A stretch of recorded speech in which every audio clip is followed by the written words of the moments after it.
Madame, Monsieur, bonjour et merci infiniment à vous de nous retrouver sur Equinox Télévision, jeudi 27 juin 2019. Non, le régisseur de la prison de Kondengui n'a pas été relevé de ses fonctions.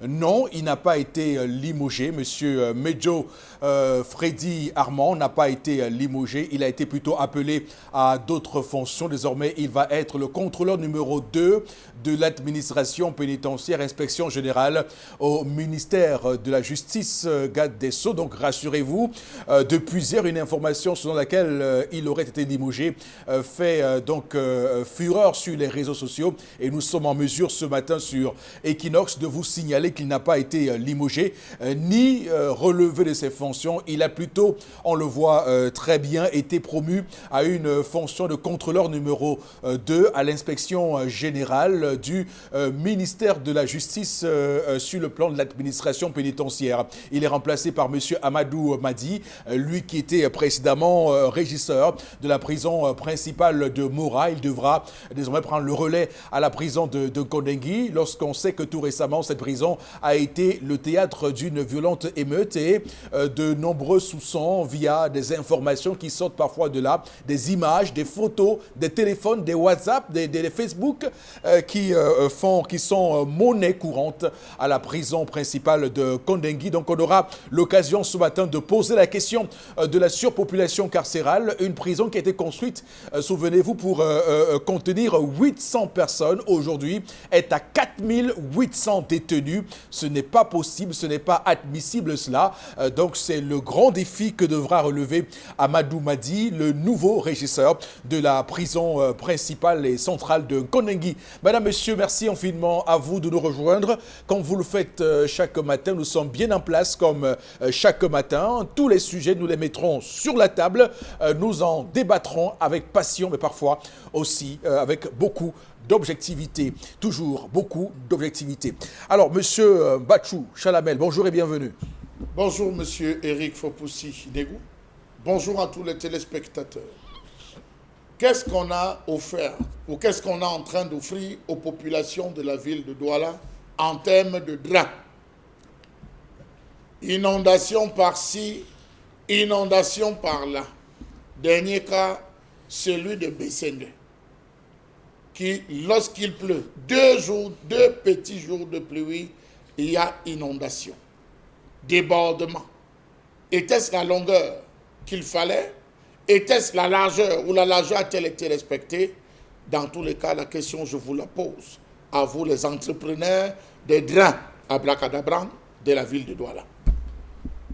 Voilà, on ne le dira jamais assez, cette question des drains. Nous avons d'ailleurs dans cette émission plusieurs fois, Madame, Monsieur, soulevé cette question en évoquant des drains qui étaient plutôt des rigoles géantes, qui n'avaient rien à voir avec ce qu'on pourrait appeler drains au sens propre du terme, puisqu'on estimait que les largeurs et les profondeurs, si vous voulez, n'étaient pas respectées, du moins ne correspondaient pas aux besoins d'une ville comme Douala en termes d'évacuation d'eau. Et on voit qu'avec ces pluies diluviennes, ces pluies qui ne s'arrêtent pas depuis quelques jours à Douala, depuis 4 à 5 jours à Douala, il pleut sans s'arrêter.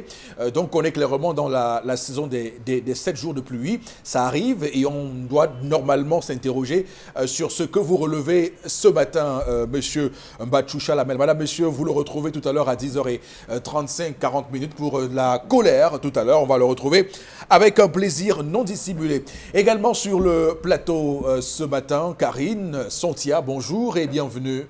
Bonjour Eric Fopoussi, bonjour aux téléspectateurs. Le délégué du gouvernement auprès de la communauté urbaine de Douala a signé un communiqué de presse hier dans lequel il informait les populations de la ville que la vente des tickets et l'utilisation illicite des remorqueuses sont strictement interdits jusqu'à nouvel avis. Cette décision fait suite aux nombreux constats de la prolifération de la vente des tickets de parking payants et le remorquage illicite des véhicules sur les voies publiques par des individus non identifiés. D'accord. Et qu'est-ce qu'il dit, le délégué du gouvernement, Karine? C'est jusqu'à nouvel avis, de toutes les façons.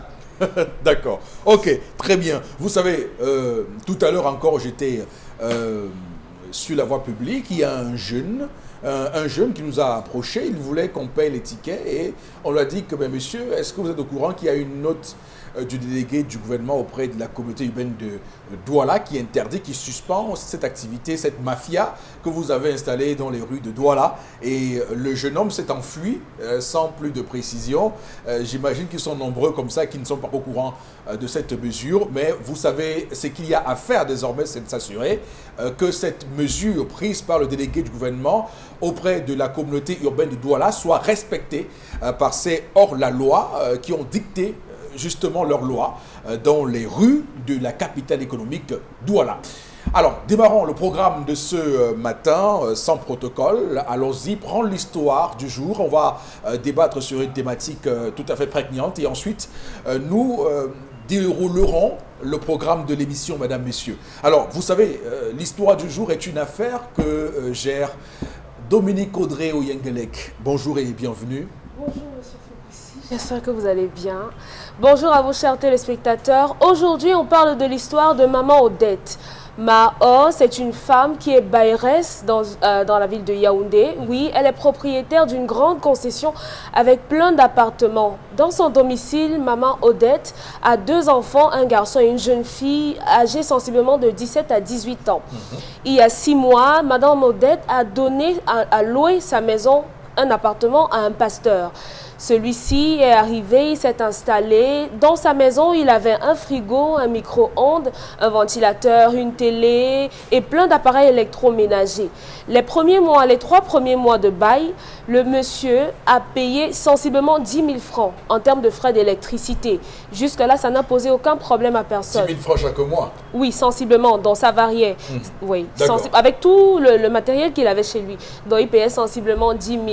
Il est allé voir Maman Odette et il lui a dit, puisque ta fille est à l'université, est-ce qu'elle peut donner les cours de répétition à mon petit garçon?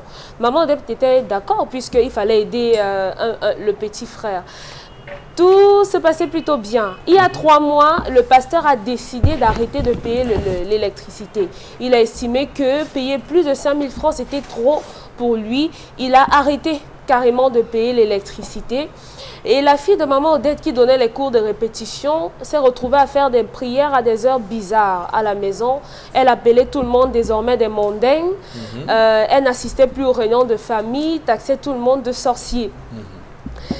Maman Odette prend donc sur elle, il y a quelques jours, de couper l'électricité à ce monsieur puisqu'il était arrivé à 3 mois sans payer l'électricité. C'est impossible puisqu'elle a dit que ce n'est pas mon courant. Si c'était le loyer, ce serait autre chose. Donc, si tu ne payes pas, plus d'électricité. Elle coupe le courant au pasteur. Le pasteur coupe le courant dans toute la concession. Quand Maman Odette veut riposter, faire ça? Il coupe au poteau. Ah, il est monté au poteau pour couper lui-même. C'est un cas social, ça. Maman Odette veut riposter, il a menacé de la frapper. Le fils de Maman Odette s'interpose et une bagarre s'ensuit. Le pasteur est blessé. Il menace donc Maman Odette de lui porter plainte. Elle, de son côté, elle voudrait savoir est-ce que c'est possible de lui porter plainte à lui également pour abus, elle a dit séquestration de son domicile, pour détournement de sa fille parce que 18 ans est mineur, c'est ça? Voilà, elle voudrait savoir et elle mentionne qu'elle lui a demandé de prendre 1 mois de préavis et de libérer sa maison. Le pasteur dit qu'il veut 6 mois. Si elle ne lui donne pas 6 mois de préavis non payé, il ne partira pas. D'accord. Donc Maman Odette voudrait savoir comment elle peut faire pour se débarrasser de ce locataire. D'accord. J'aime beaucoup la manière avec laquelle vous avez conté l'histoire de ce matin. Je me suis cru dans un film hollywoodien. Je me suis rêvé à Beverly Hills, à Los Angeles. Je me suis rêvé avec un film où il y a des rebondissements après rebondissements. Voilà, des films dignes de Steven Spielberg. Voilà, qui sait. Mais qu'est-ce qui vous arrive, Karine? Pourquoi vous me regardez comme ça? Vous ne pensez pas que je suis un fanat de ciné? Bah, je vous apprends maintenant que j'aime beaucoup le cinéma. Les goûts et les couleurs ne se discutent pas. Voilà. Alors, bon, en réalité, ce qu'il faut dire d'abord, c'est que nous sommes en face d'une situation compliquée, puisqu'il s'agit là d'un côté des obligations du locataire, des obligations et de ses droits, de l'autre côté les obligations du bailleur comme on dit, ou propriétaire, pour utiliser un terme plus juridique, parce que en droit, on parle d'un propriétaire et d'un preneur. Bon, maintenant, parlons, comme tout le monde va comprendre, pour dire du bailleur et du locataire. Alors, il faut clairement le dire. Il y a d'un côté les obligations et les droits pour le locataire, et de l'autre, la même chose pour le bailleur. Alors, il se passe que un locataire, il a l'obligation de payer, il faut le dire, la location. Le mois, ça dépend de quel est le loyer. Le loyer, si il paye en 3 mois, en tranche de 3 mois, ou s'il paye 1 an d'avance. Du moins. Généralement, c'est à l'entrée qu'on paye plusieurs mois. Oui, mais sauf qu'il y a des cas où vous payez régulièrement 6 mois, 3 mois, plusieurs mois, 6 mois, an. 2 ans, ça dépend. Et vous gérez ça avec l'avocat, pas avec le bailleur directement. Alors, mais dans le cas d'espèce ce matin, le locataire paye son loyer. Très bien même. Donc, il n'a pas de problème de loyer. Aucun problème de loyer. Donc, le problème est au niveau des charges, des factures d'électricité, et ça pose un réel problème. Alors, première chose, il y a la violence dans cette affaire qui vient compliquer tout. Le fait qu'il y ait eu cette bagarre entre le fils de la bailleresse et ce locataire, et peut-être même que cette bagarre, on imagine les pasteurs, je ne sais pas s'ils ont la force, je ne sais pas s'ils sont forts les pasteurs, mais j'ai plutôt l'impression que les pasteurs ne sont pas physiquement, enfin, j'ai rarement vu un pasteur physiquement robuste, physiquement fort, à moins qu'il y en a qui le soient.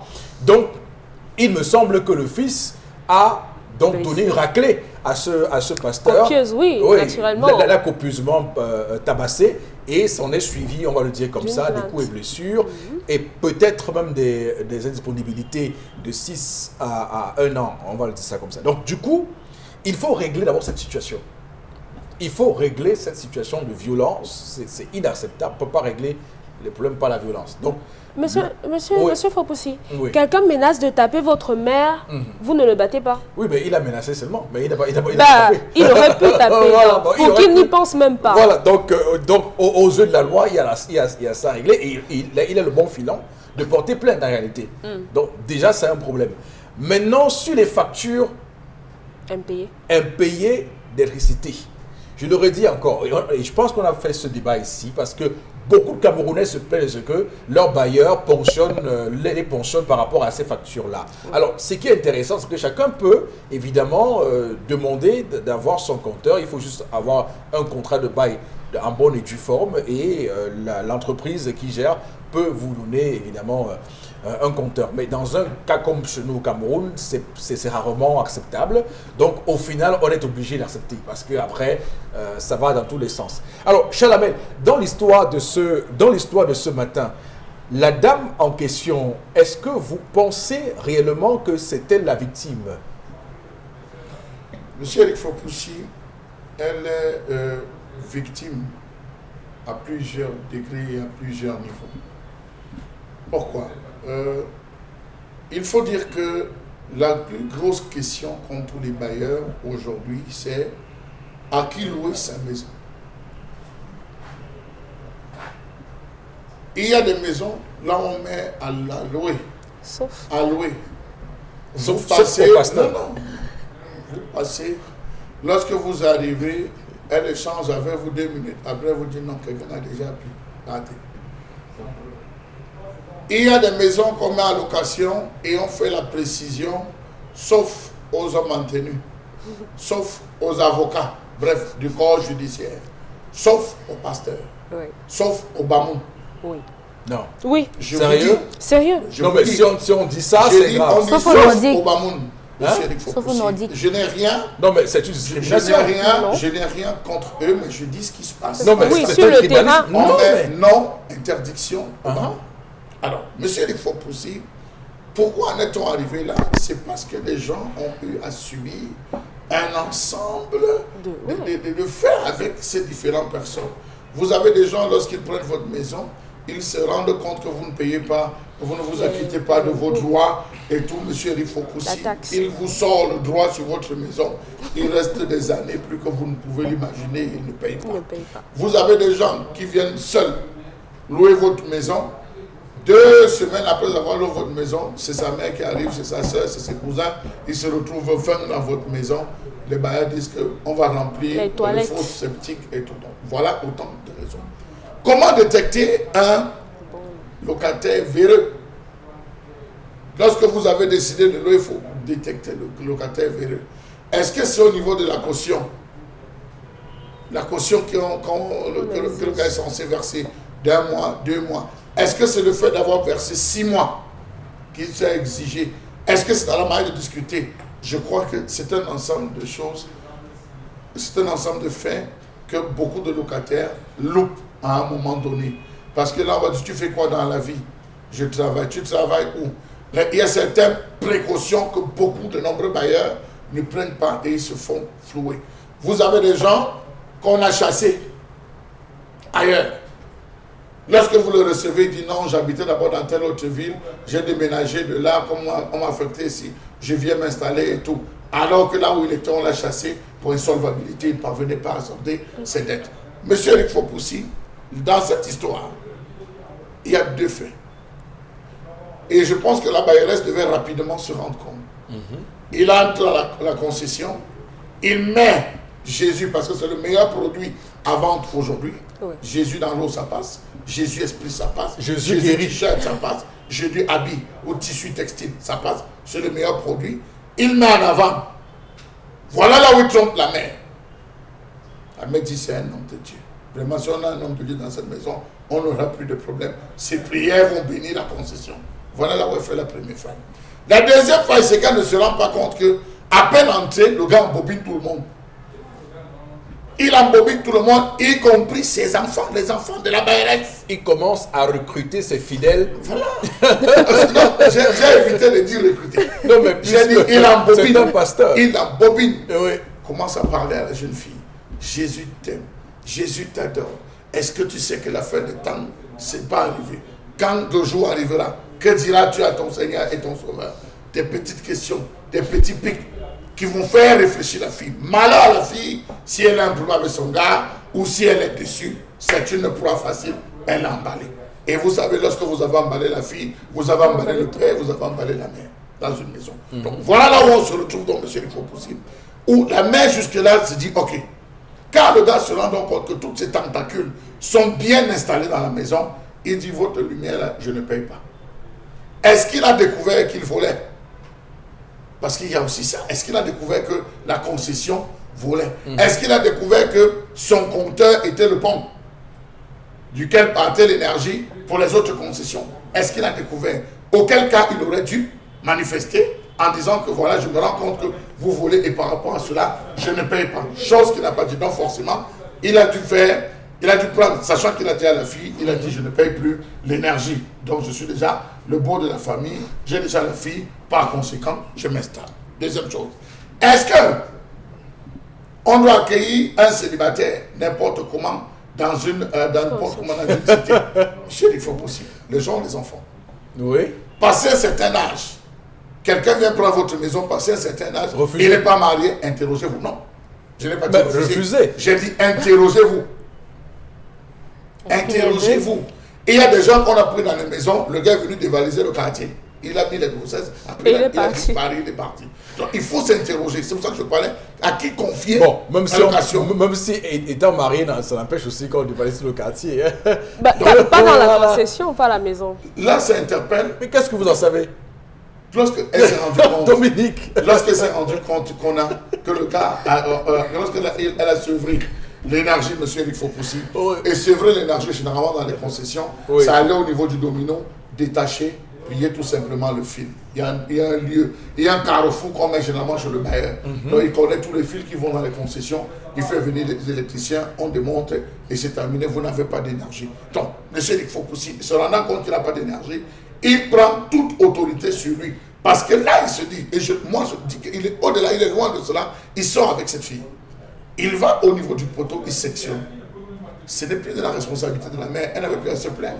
Qu'est-ce qu'elle fait? Elle interpelle les agents de l'entreprise de distribution en disant, j'ai chez moi un individu qui est monté sur le poteau, qui est allé au poteau et qui a sectionné. Maintenant, l'entreprise de distributrice d'énergie va venir avec ses huissiers, va venir avec tout son staff. On va procéder à une ouverture d'une enquête. C'est là où il devra répondre. Ce n'est plus au niveau de la maman. Donc la maman a eu tort de se placer comme si elle était la défentrice. Non, elle a eu tort. Elle laissait tout simplement, elle interpellait la première agence en disant, j'ai un fou chez moi qui monte, je ne sais pas si vous l'avez envoyé, allons voir. Donc, deuxième chose, les bailleurs n'ont pas le droit de se faire justice.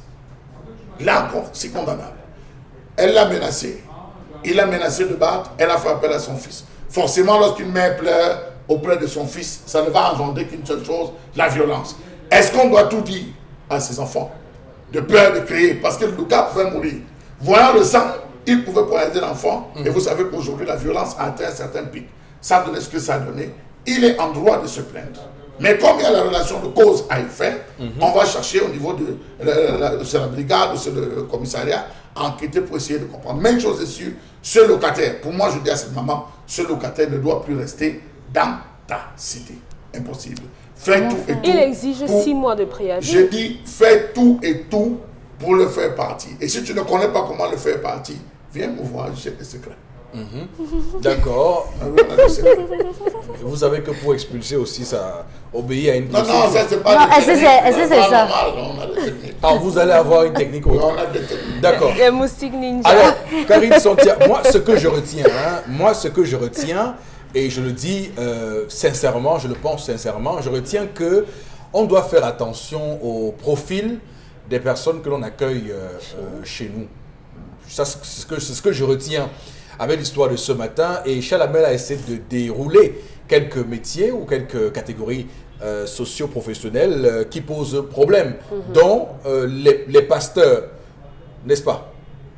Ouais, il y a des profils que faut pas envisager. Dans, bon, en tout cas, ce qui est certain, c'est que si vous recevez chez vous un journaliste ou un gars de la télé, il n'y a pas de souci. Hein. Non, il y a beaucoup de problèmes parce que il va parler, dès que vous allez lui faire un truc, il va venir dire à la télé.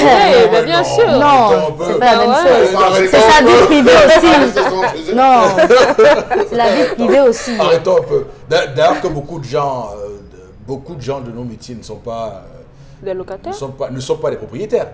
Oui. Très peu ont des maisons en fait. Voilà, donc, et ce sont parfois de mauvais locataires, ça. Je fais un sondage sur le plateau pour voir. Je fais un sondage sur le plateau pour voir. Allez-y, Karine, déroulez. C'est une grave situation qui s'impose dans cette famille.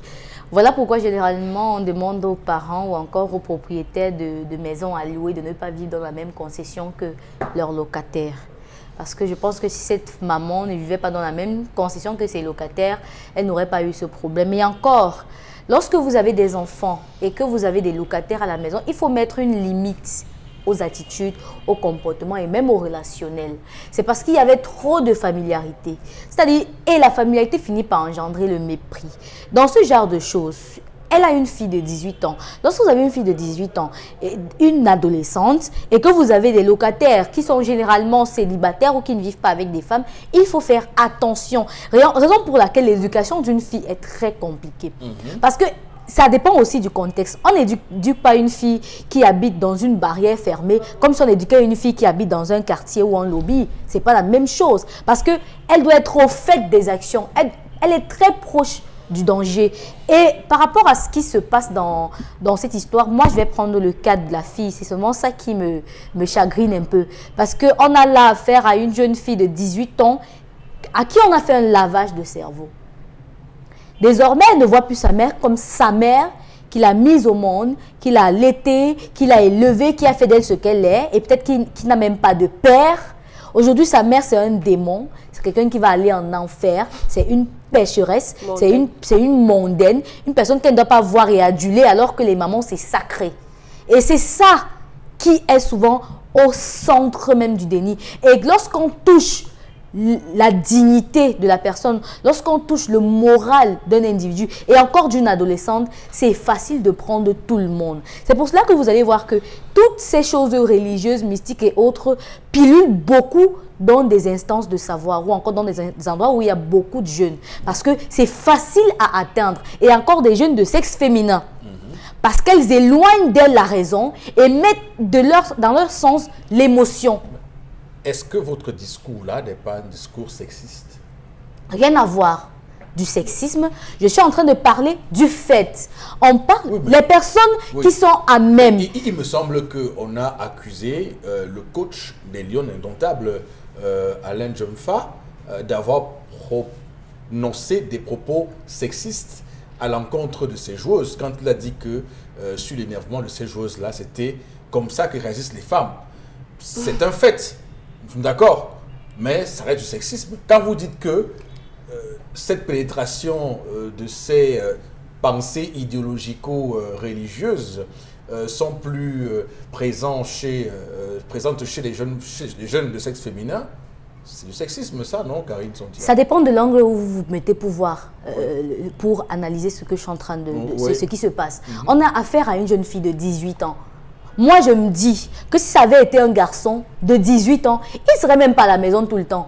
Les garçons, avec le côté religieux, ils sont très, très distants. Pour s'imprégner véritablement, il faut qu'ils soient convaincus parfois par la maman.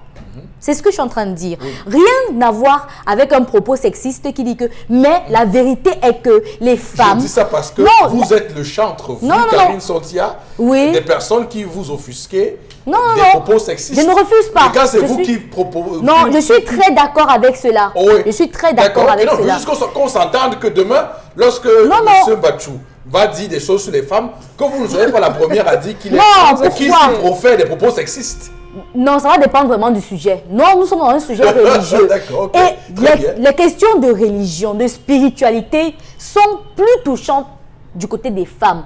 C'est ce que je dis. Parce que nous avons la raison, je ne refuse pas, mais nous avons l'émotion. Lorsqu'on voit que nos sentiments sont en train d'être dominés, c'est facile pour nous d'être manipulés. Raison pour laquelle lorsqu'une femme aime, elle aime avec tout. Elle n'aime pas un peu. Elle aime avec tout. Et ça, ce n'est pas sexiste, c'est une réalité. Lorsqu'une femme aime un homme, elle aime avec tout.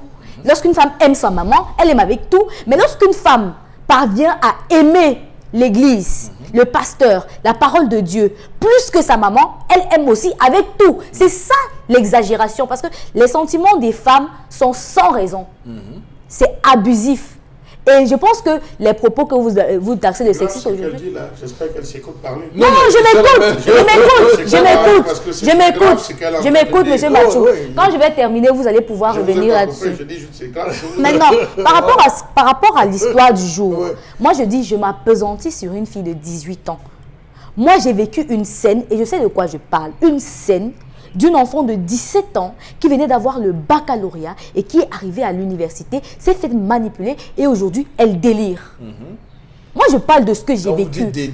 Aujourd'hui, elle délire. Elle est devenue une folle. Oui, même elle a arrêté les études. La manipulation l'a rendue folle? C'est pas juste la manipulation, c'était spirituel. Moi, je ne veux pas rentrer dans les détails. Mais il faut dire que c'est parce que les jeunes filles ont les longs yeux. On ne va pas venir forcer à faire des choses et vous rendre fou quand même. Karine. L'histoire ne nous a pas parlé des cadeaux. L'histoire nous parle d'une fille qui allait faire les répétitions. C'est votre histoire, ce n'est pas mon histoire. Je m'en tiens à ce que vous avez dit par rapport à la fille de 17 ans. Je donne un exemple de spiritualité. Elle a été convaincue par une spiritualité. Elle allait avoir quelque chose. Et même dans la parole de Dieu, on vous dit, vous allez avoir le salut. C'est par rapport à un objectif. C'est sans condition là-bas. Qu'est-ce que vous savez de ce qu'un pasteur dit à son fidèle? On a dit qu'il a convaincu tout le monde dans la concession. Il convainc les voisins. Il finit par devenir pasteur dans une concession. Il finit par même dire qu'il ne paye pas l'électricité. Vous savez qu'il dit quoi aux gens? Parce que convaincre les gens, ces gens ne viennent pas devant vous pour rien. Ils ont la parole. Et la parole, c'est le pouvoir. La parole, c'est le pouvoir. La parole est capable de vous faire trébucher, de vous faire réussir. Et ce pasteur mise sur sa parole. Il sait lire les deux revers de la Bible. C'est la raison pour laquelle je dis, cette fille, elle a reçu un lavage de cerveau. Je vois tous les temps, même dans des films américains, on voit des enfants qui commencent à délirer parce que le pasteur, le prêtre, la Bible, le crucifix, ceci, cela, c'est des choses... La religion en laquelle nous croyons est capable de nous faire devenir des héros. Religion et spiritualité, vraiment, à un moment, ça va faire... Non, Chalabel, laissez qu'elle termine, je vous en prie. Moi, j'ai compris. Parle de religion, moi, j'ai compris. J'ai compris où elle nous amène. En réalité, elle est en train de dire ceci.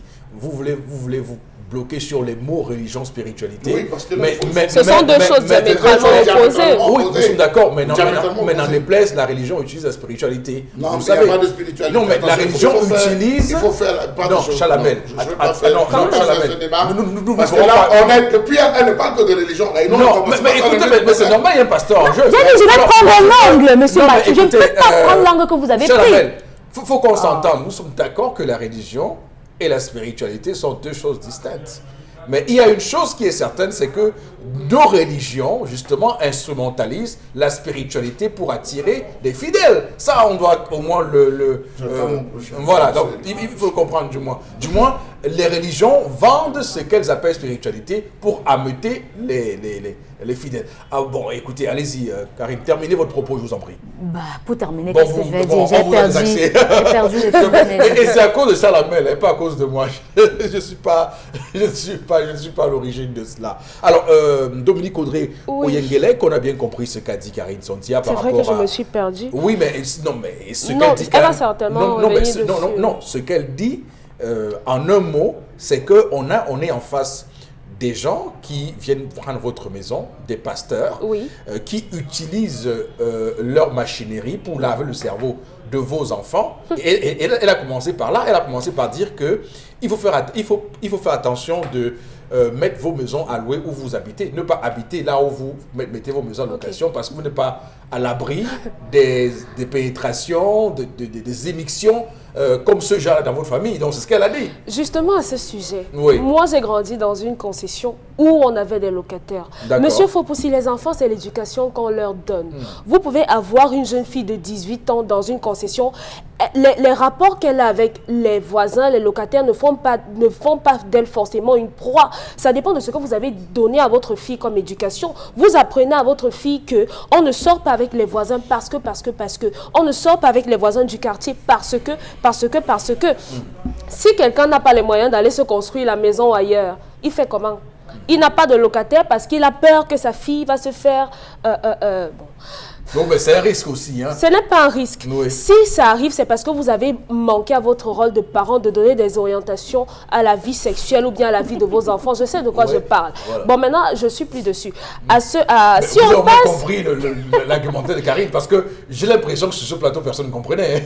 Voilà. Mais elle a dit que ce n'est pas bien, il faut avoir une autre... On ne se mélange pas avec les locataires. Moi, je dis qu'on peut se mélanger avec des locataires. Je veux juste expliquer aux gens qui nous regardent ce matin, parce que...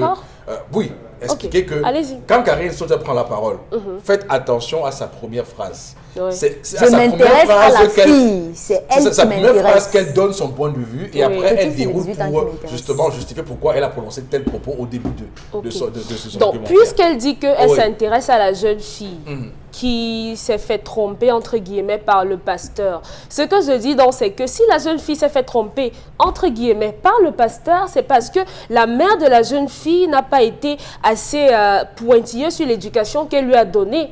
Quand votre enfant arrive à un certain âge, quand votre enfant peut avoir une poussée de libido, vous lui dites que tu arrives à un âge où tu peux avoir des rapports sexuels, où les hommes vont commencer à t'appeler. Ok, moi j'ai pas de problème. Lorsque tu te lances là-dedans, il faut venir me dire. Et maintenant, il faut faire attention. Je parle de ce que moi j'ai vécu. Parce que dans notre famille, on a assez... C'est facile de vous dire que voilà. Du pouvoir de la parole de Dieu. Vraiment. Ce que... Oui, si il y a un homme qui te parle, viens me dire. C'est avec ta mère va te dire que je ne veux pas que tu te retrouves avec tel autre genre d'homme. Ce qui fait qu'on peut avoir un pasteur à la maison sans avoir peur que sa fille de 18 ans va se retrouver dans son lit. Hein? On arrête alors d'avoir des locataires ou bien... Bon, je suis plus dessus. Dominique Audrey. Allez-y. Non, mais je vous comprends très bien. Hein. Oui. Moi, je vous comprends. Oui. Vous nous comprenez, toutes les deux. Non, moi, j'ai compris Karine. Oui. Mais vous aussi, je vous comprends. Oui. On n'a pas besoin d'aller ailleurs parce qu'on a les filles à la maison. On reste là et on éduque bien. On peut réussir à vaincre le signe indien. Voilà. Dans notre concession, monsieur Fopoussi, on avait des critères. Pour vous, hein. Je suis désolé. On avait des critères. Non, mais le temps est terminé. Vous aurez une colère tout à l'heure. Voilà. On avait des critères de sélection des locataires. Oui, comme Charles Hamel a dit, chez nous, par exemple, on vous disait, un nordiste, on ne peut pas lui donner la maison s'il est célibataire parce qu'un nordiste appelle quasiment 20 dans une chambre. Et les toilettes, on fait comment? on va vous dire que les Bamoun, on n'en veut pas parce que également, quand ils viennent, ils ramènent beaucoup de monde. Oui, je ne sais pas pourquoi, mais... C'est parce qu'on a vécu des choses. Non, on a vécu des choses. Même sur Facebook, vous allez voir. Mais on doit dénoncer ça quand même, non? Non, on ne dénonce pas. Moi, je ne dénonce pas ça. Ça n'amène pas les gens à changer. C'est dans ma concession. Non, mais sauf que nous sommes Equinox. On ne va pas laisser les gens dire qu'on doit discriminer. Monsieur Fopoussy, si vous avez une concession et que quelqu'un est arrivé, par exemple, vous voyez quelqu'un qui est venu planter les écorces dans votre concession, il est de tel village. Vous allez encore prendre son frère. Mais est-ce que ça est-ce que justement le fait qu'il plante ça dans votre maison, tous ceux de son village sont comme ça? C'est une dame, ma grand-mère disait qu'une dent a pourri toute la bouche. Non. Il suffit d'avoir une carie dentaire pour que votre bouche ait mal en entier. Donc, si j'ai ma concession et quelqu'un va venir faire de mauvaises choses là-bas, forcément... Tous ceux qui sont originaires... Il y a aussi des bananes. Moi, je cherchais la maison à Douala. On m'a dit que non, les bananes, on ne les veut pas chez nous. Ils aiment trop la bagarre et tout. Moi, je suis passée. Je suis banane. Donc, vous savez voilà. Et je le prends avec... Vous savez que ça ne permet pas de construire le vivre ensemble. Malheureusement. Et pourtant, nous voulons que les Camerounais soient de plus en plus soudés, de plus en plus unis, malgré nos différences, malgré tout ce qu'on peut reprocher aux autres. On va tout devoir refaire depuis la base. Donc, moi, je suis d'abord d'accord avec le fils qui a tapé le locataire parce qu'on ne menace pas une mère. Il menace votre mère, il aurait pu la tuer, il aurait pu. Donc c'est normal de défendre sa mère. Et maintenant pour la maman, il faut qu'elle se batte pour qu'il parte. Très bien. Alors on va lire les messages en deuxième partie d'émission et quand on va lire les messages à la mail, je vous promets, vous aurez une fois de plus la parole. Je vais terminer mon nom. Karine, notez, je vous en prie. Et Karine Sontia, qui a semblé bouder tout à l'heure, va également débouder et terminer son propos. Le temps pour nous, madame, monsieur, d'avancer dans ce programme et de prendre la colère de Charles Hamel. Exercice, on va le dire, tout à fait intéressant.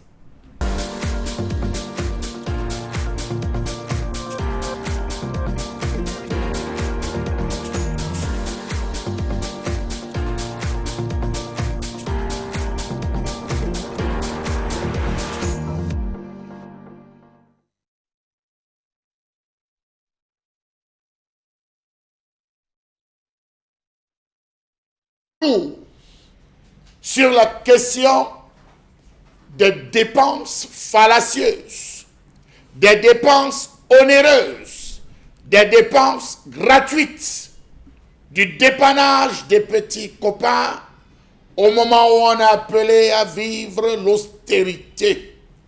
On n'emploie que des mots, on n'utilise que des phrases, mais sur le terrain concret, rien ne bouge. Le Cameroun est endetté. Que dis-je? Le Cameroun est surendetté.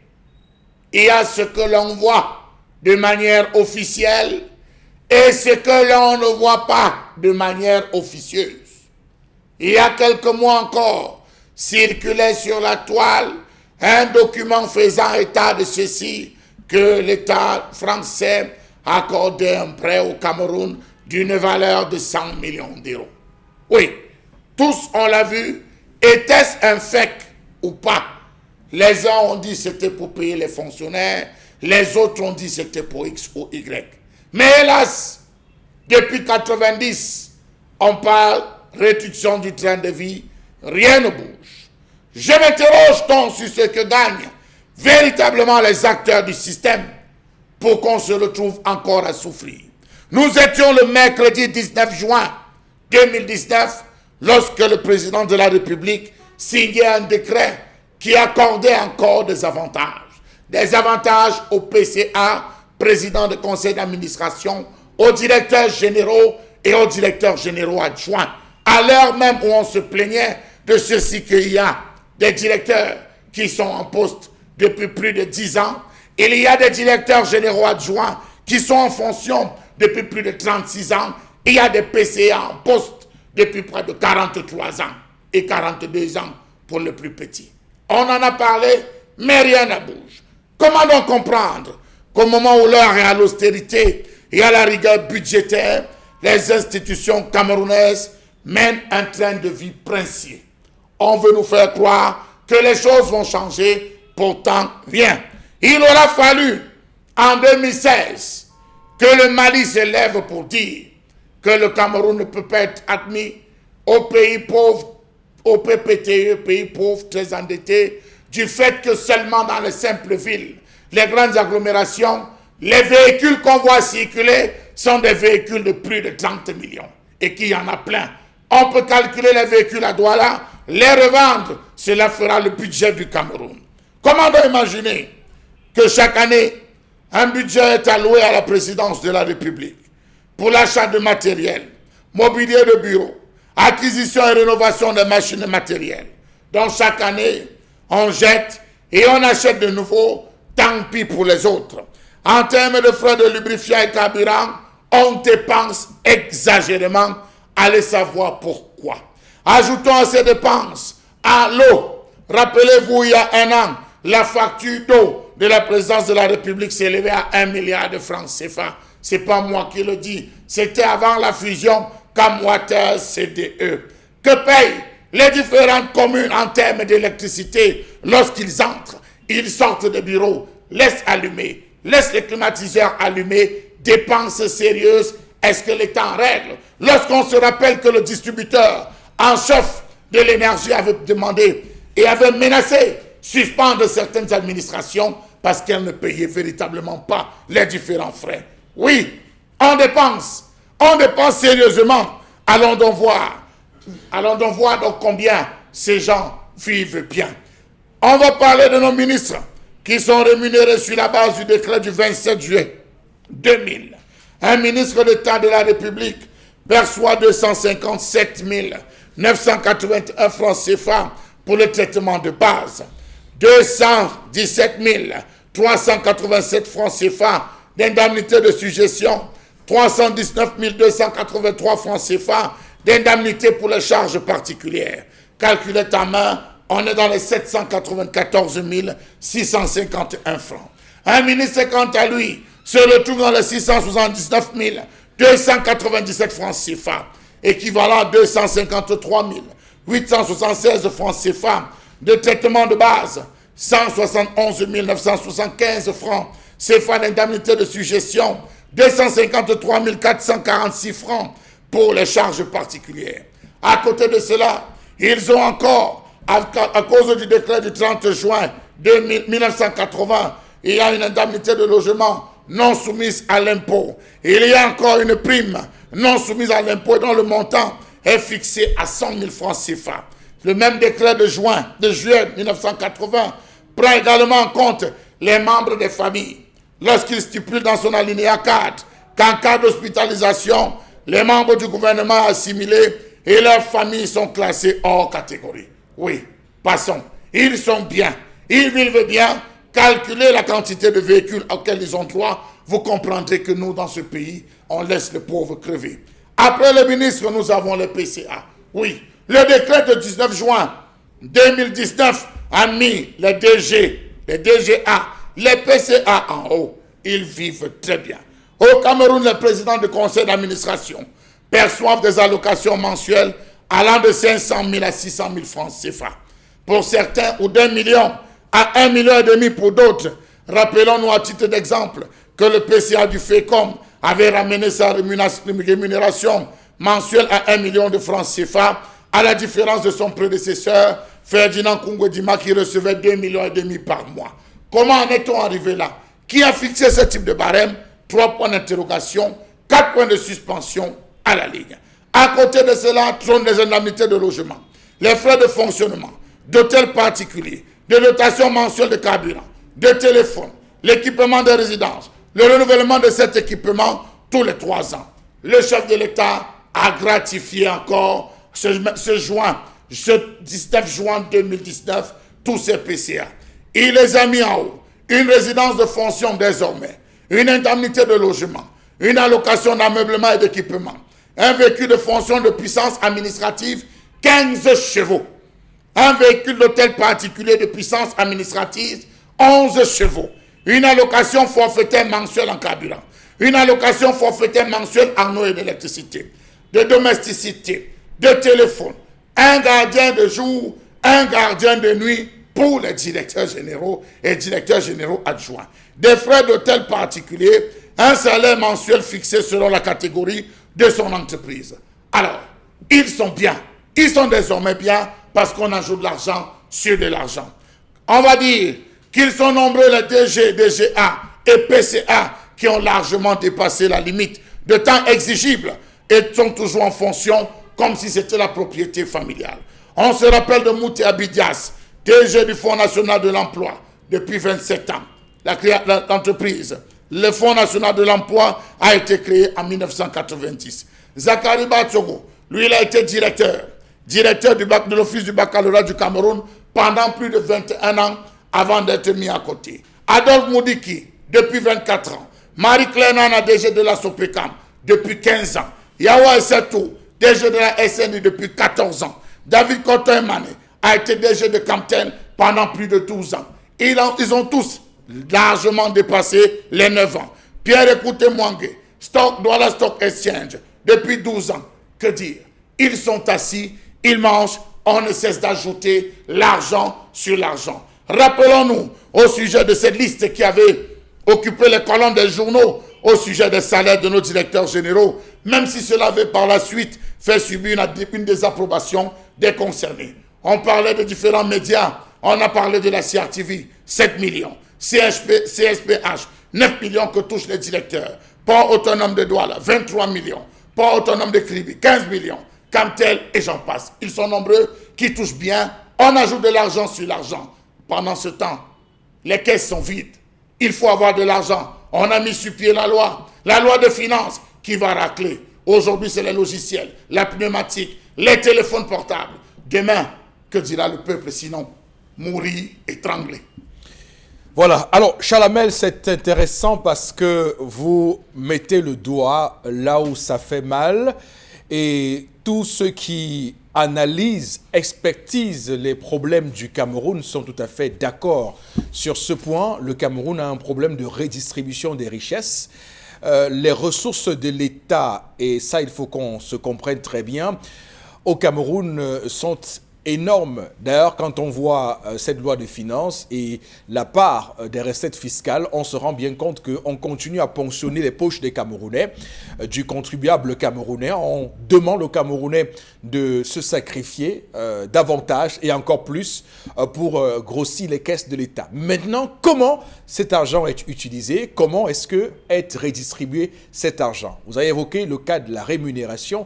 Cette rémunération et avantage de ces PCA, DG et DGA d'entreprises publiques, établissements publics consacrés. Ce qui est intéressant aussi à signaler, c'est qu'on aurait pu imaginer que cet argent qui est dépensé pourrait servir à rendre ces personnes-là performantes, à faire en sorte que ces entreprises, ces établissements publics puissent avoir une valeur ajoutée dans leurs chiffres, dans leurs soldes et dans leurs résultats. Mais ce qu'on constate, c'est que ce sont des gouffres à sous. L'État investit beaucoup d'argent à perte dans ces nombreux établissements et entreprises, dans ces nombreux établissements et entreprises publiques au Cameroun. Donc, du coup, l'adéquation entre les salaires perçus par ces personnes, par ces dirigeants et les résultats qui sont escomptés ne corroborent pas. Donc, il y a clairement un paradoxe, un désastre, c'est tout à fait compréhensible. Mais ce qui est... Et vous l'avez dit en fin de votre chronique, c'est que nous avons un pays sinistré. Ça, il faut qu'on le constate. Nous avons un Cameroun sinistré.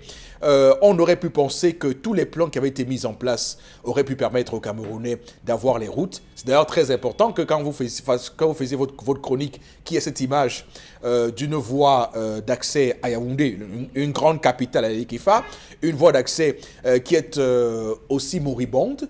On est clairement là dans un Yaoundé, je ne sais pas dans quel contexte vous prenez cette image, mais ça montre bien que là-bas, on ne travaille pas. Ça montre bien qu'il n'y a pas un travail qui est fait. Non, je vous dis, non, c'est clair, on ne travaille pas. C'est le fruit, c'est le résultat d'une absence de travail. C'est le résultat, je ne sais pas, d'une gabégie, comme vous le dites, des gens qui ne sont motivés qu'à se remplir les poches. Et le travail pour lequel le peuple camerounais les paye, parce qu'il faut qu'on dise aux Camerounais qu'en fait, c'est le peuple qui paye ses dirigeants. Hein. Ce n'est pas le contraire. C'est le peuple qui paye les dirigeants. Et donc, le travail pour lequel ce peuple paye ses dirigeants est un travail qui n'est pas fait, qui n'est pas assuré, malheureusement. les routes ne sont pas assurées, vous l'avez dit. Les infrastructures sur le plan de la construction, c'est quand même terrible que Yaoundé, quand vous comparez avec d'autres villes en Afrique, n'ait pas des buildings, n'ait pas des gratte-ciel comme on pourrait imaginer, qui ressemblent un peu au Cameroun. C'est terrible que lorsque vous descendez à l'aéroport de Simalène et que vous quittez de Simalène pour le centre-ville, vous vous rendez compte qu'il y a un désordre tout à fait. Les gens se sont installés de manière désordonnée. Il n'y a plus ça ailleurs, même à Lomé, au Togo, même à N'Djamena au Tchad, il n'y a plus ça. Quand vous quittez l'aéroport de N'Djamena, vous sentez bien qu'il y a une ville qui a été pensée, tracée. Donc, on a des gens qui ont passé cette décennie-là, qui n'ont rien foutu, qui n'ont pas travaillé et ont laissé les Camerounais s'installer comme ils veulent, avec l'anarchie que l'on connaît. Donc, voilà l'élément. Il y a aussi qu'au-delà de ça, les Camerounais ont faim. 8 millions de pauvres. Il y a des Camerounais qui ont faim. Vous avez des directeurs qui ont 13 millions de francs CFA, voilà, qui sont en poste depuis des années. Voilà. Depuis plus Donc, de 12 ans. C'est ce contraste-là qui fait mal, qui fait qu'on est en droit de s'indigner. Et d'ailleurs, on est tout à fait surpris que des gens des Camerounais estiment que nous n'avons pas le droit de dire ce que nous disons. Mais non! Je dis, ceux qui sont actuellement à Yaoundé, à Douala, dans les villes, qui n'ont pas de problème, doivent bien le savoir. Il y a actuellement au nord-ouest et au sud-ouest des familles qui ont des neveux, qui ont des cousins, des oncles, qui ont été happés par la guerre, qui ont subi des exactions telles qu'on en voit désormais là-bas, et qui, aujourd'hui, n'ont plus qu'un seul discours. Ils se rendent compte qu'ils ont été abandonnés par l'État. L'État qui est censé les protéger ne l'a pas fait. L'État a plutôt protégé une minorité, une infime partie du peuple camerounais, qui s'en met plein les poches. Et c'est donc là qu'on voit ces 2 décrets, la semaine dernière, du chef de l'État. Comment peut-on, je veux dire, soyons quand même sérieux, un gardien de nuit, un gardien de jour. Mais c'est quoi, c'est quoi, mais c'est quoi ces précisions? Mais on veut nous faire gober quoi là, mon Dieu. Donc, ce sont des frustrations qu'on accumule. Oui. On parle d'un véhicule de fonction, de puissance administrative, 15 chevaux. Oui. La maintenance, l'entretien de ces véhicules, monsieur Eric Fopoussi, mais quand même n'exagérons pas, oui, n'exagérons pas. On parle d'un véhicule de fonction de puissance administrative, 15 chevaux, un véhicule d'hôtel particulier de puissance, 11 chevaux, monsieur Eric Fopoussi. On comprend le carburant, ils ont des amitiés à terme de carburant, téléphone. Mais monsieur Eric Fopoussi, avec quel type de salaire, qu'on arrête de se moquer des Camerounais. Il faut qu'on arrête de se moquer des Camerounais. Donc, clairement, c'est de l'assistanat. Il faut qu'on dise des choses telles qu'elles sont.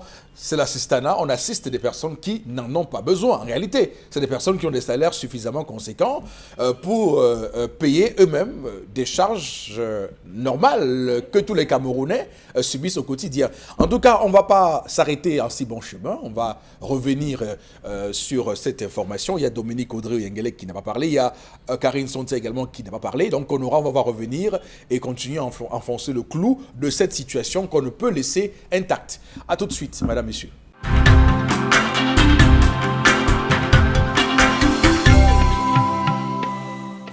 Retour sur ce plateau, madame, monsieur, nous sommes sur Equinox Télévision. Vous savez ce qu'on dit ici, au-delà de l'image, nous rendons compte. Donc, ne vous fiez pas seulement à l'image, fiez-vous à plus que ça. Et vous comprendrez évidemment la logique de ce que nous déroulons sur nos différents plateaux télé. Et puis, dans cette émission 10-12, le Zénith, retour donc pour cette deuxième partie. Et la deuxième partie est mise sous la houlette de quelques messages que nous lirons. Alors, il me semble qu'en première partie, nous n'avons pas été très réglo avec les messages. On va essayer de faire semblant de lire au maximum quelques-uns. Comment le locataire peut menacer une maman devant ses enfants? Ça ne se fait pas. Cette maman peut être sa mère. Pourquoi pas? Il veut ramasser sa malchance. Ngoundé Thomas depuis mais ça m'étonne que je dise que ça fait qu'on fera semblant et personne ne me reprend sur ce plateau. Hein.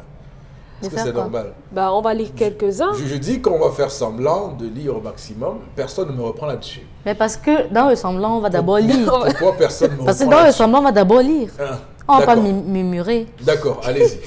Alors, selon le fil de sa question pour Audrey, non, quand même, poser des questions à Audrey, c'est pas évident. Nous enverrons les questions à la fin de l'émission. Oui. Un autre.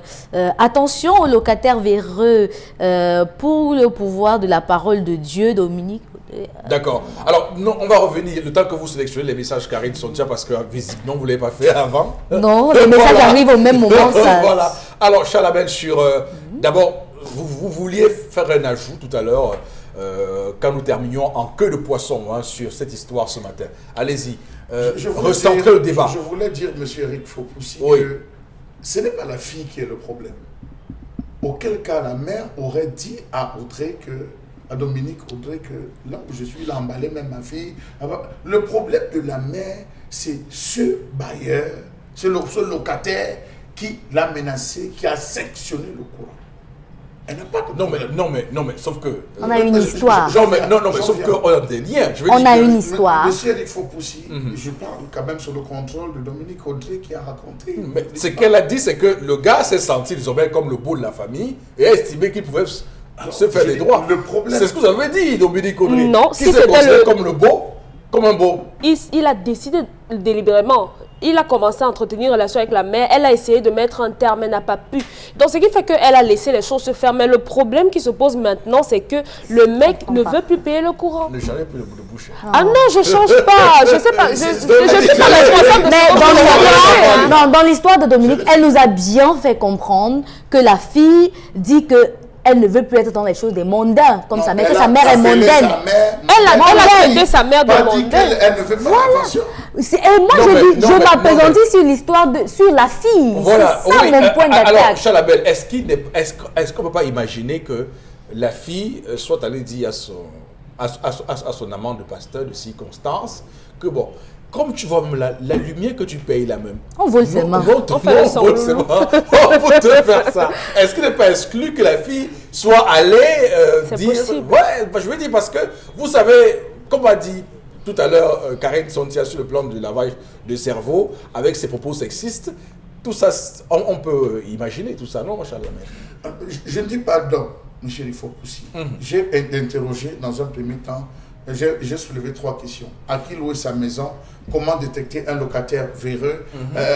Qu'est-ce que le locataire a découvert? J'ai soulevé autant d'interrogations. Je pense l'avoir dit. Okay. Mais, M. Eric Fopoussi, le problème, si ça avait été la fille qui avait dit, si ça avait été X, c'est l'action que pose le locataire qui interpelle, qui rend inquiet la maman. On a vu des femmes, on a vu des parents. Des parents se levaient un matin et disent, ok, puisque c'est le locataire que tu as choisi, madame et le locataire, hors chez moi. Ouais.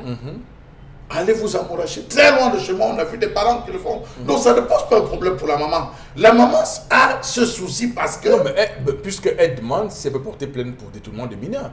Finalement, puisque s'il coupe le courant, il veut la taper et autres, pourquoi ne pas se retrouver avec une plainte contre lui?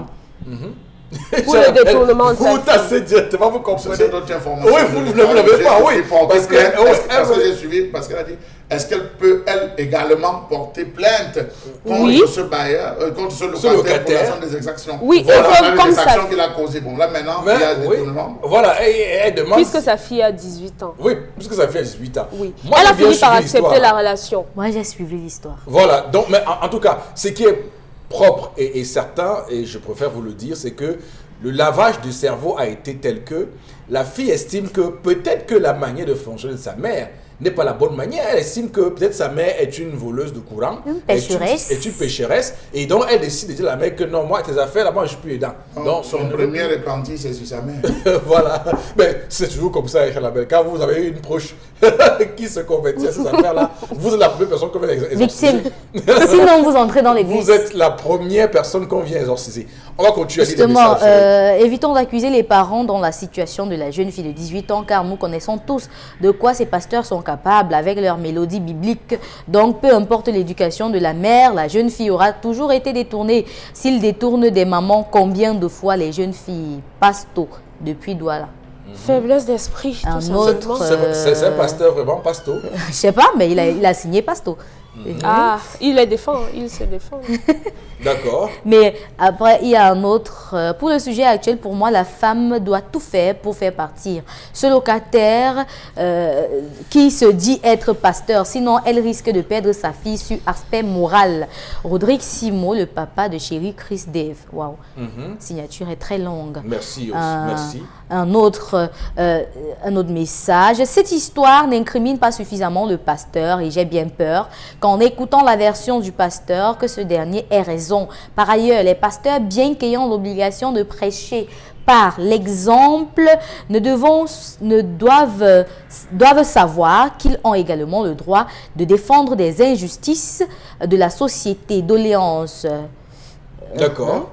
Un autre téléspectateur. Le seul responsable du désordre financier au Cameroun, c'est le président de la République qui dépense à tout va. D'accord. Alors, on va rester là. Hein. D'abord pour commenter cette colère avec vous. D'abord, Dominique Audrey Oyegelek. Et ensuite, Karine Sontia prendra la parole. Et au besoin, Chalamel pourra prendre, évidemment, faire des compléments. D'abord, vous, oui, Dominique sur Audrey. la situation au Cameroun, on a deux parties. On a les très riches et nous, le reste, les super pauvres. C'est déplorable, c'est à plaindre. Ça fait mal de savoir que quelqu'un par mois peut toucher sensiblement 10 millions. Alors qu'à côté, on a des gens qui touchent 36 000 pour payer le loyer et autres là. Moi, je ne sais pas sur quelle base on sélectionne, on réglemente les salaires qu'on leur donne. Je ne sais même pas trop ce que je peux dire, juste que je suis dépassée. C'est ahurissant d'entendre ce genre de choses, de vivre ce genre de choses, alors qu'on demande aux gens de se serrer la ceinture. On a demandé aux lions vraiment d'être patients et autres. On leur demande de patienter quoi, alors qu'on pouvait prélever un peu sur les salaires de tous ces responsables-là. Et également, pour ceux qui s'éternisent là, à ces postes-là, les jeunes ont besoin d'emploi. Pourquoi ne pas aussi donner la possibilité aux autres de venir également consommer le même argent? Vous êtes là, depuis, on est là, on souffre, on se plaint, vous ne faites rien, rien ne change. Tous les jours, encore la même rengaine. Monsieur Fokoussi, Oui. Adantaya. D'accord. En tout cas, ce qui est certain, c'est que cette redistribution des richesses est la grande question.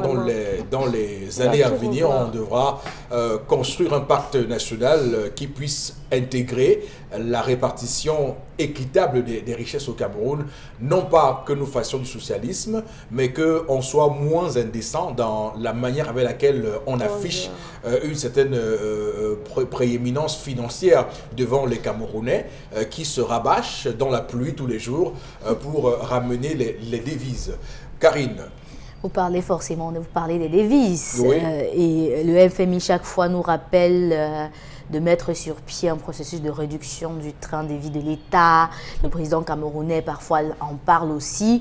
Mais on arrive toujours au même point de départ, c'est-à-dire que ceux qui mangeaient avant mangent aujourd'hui et mangeront toujours.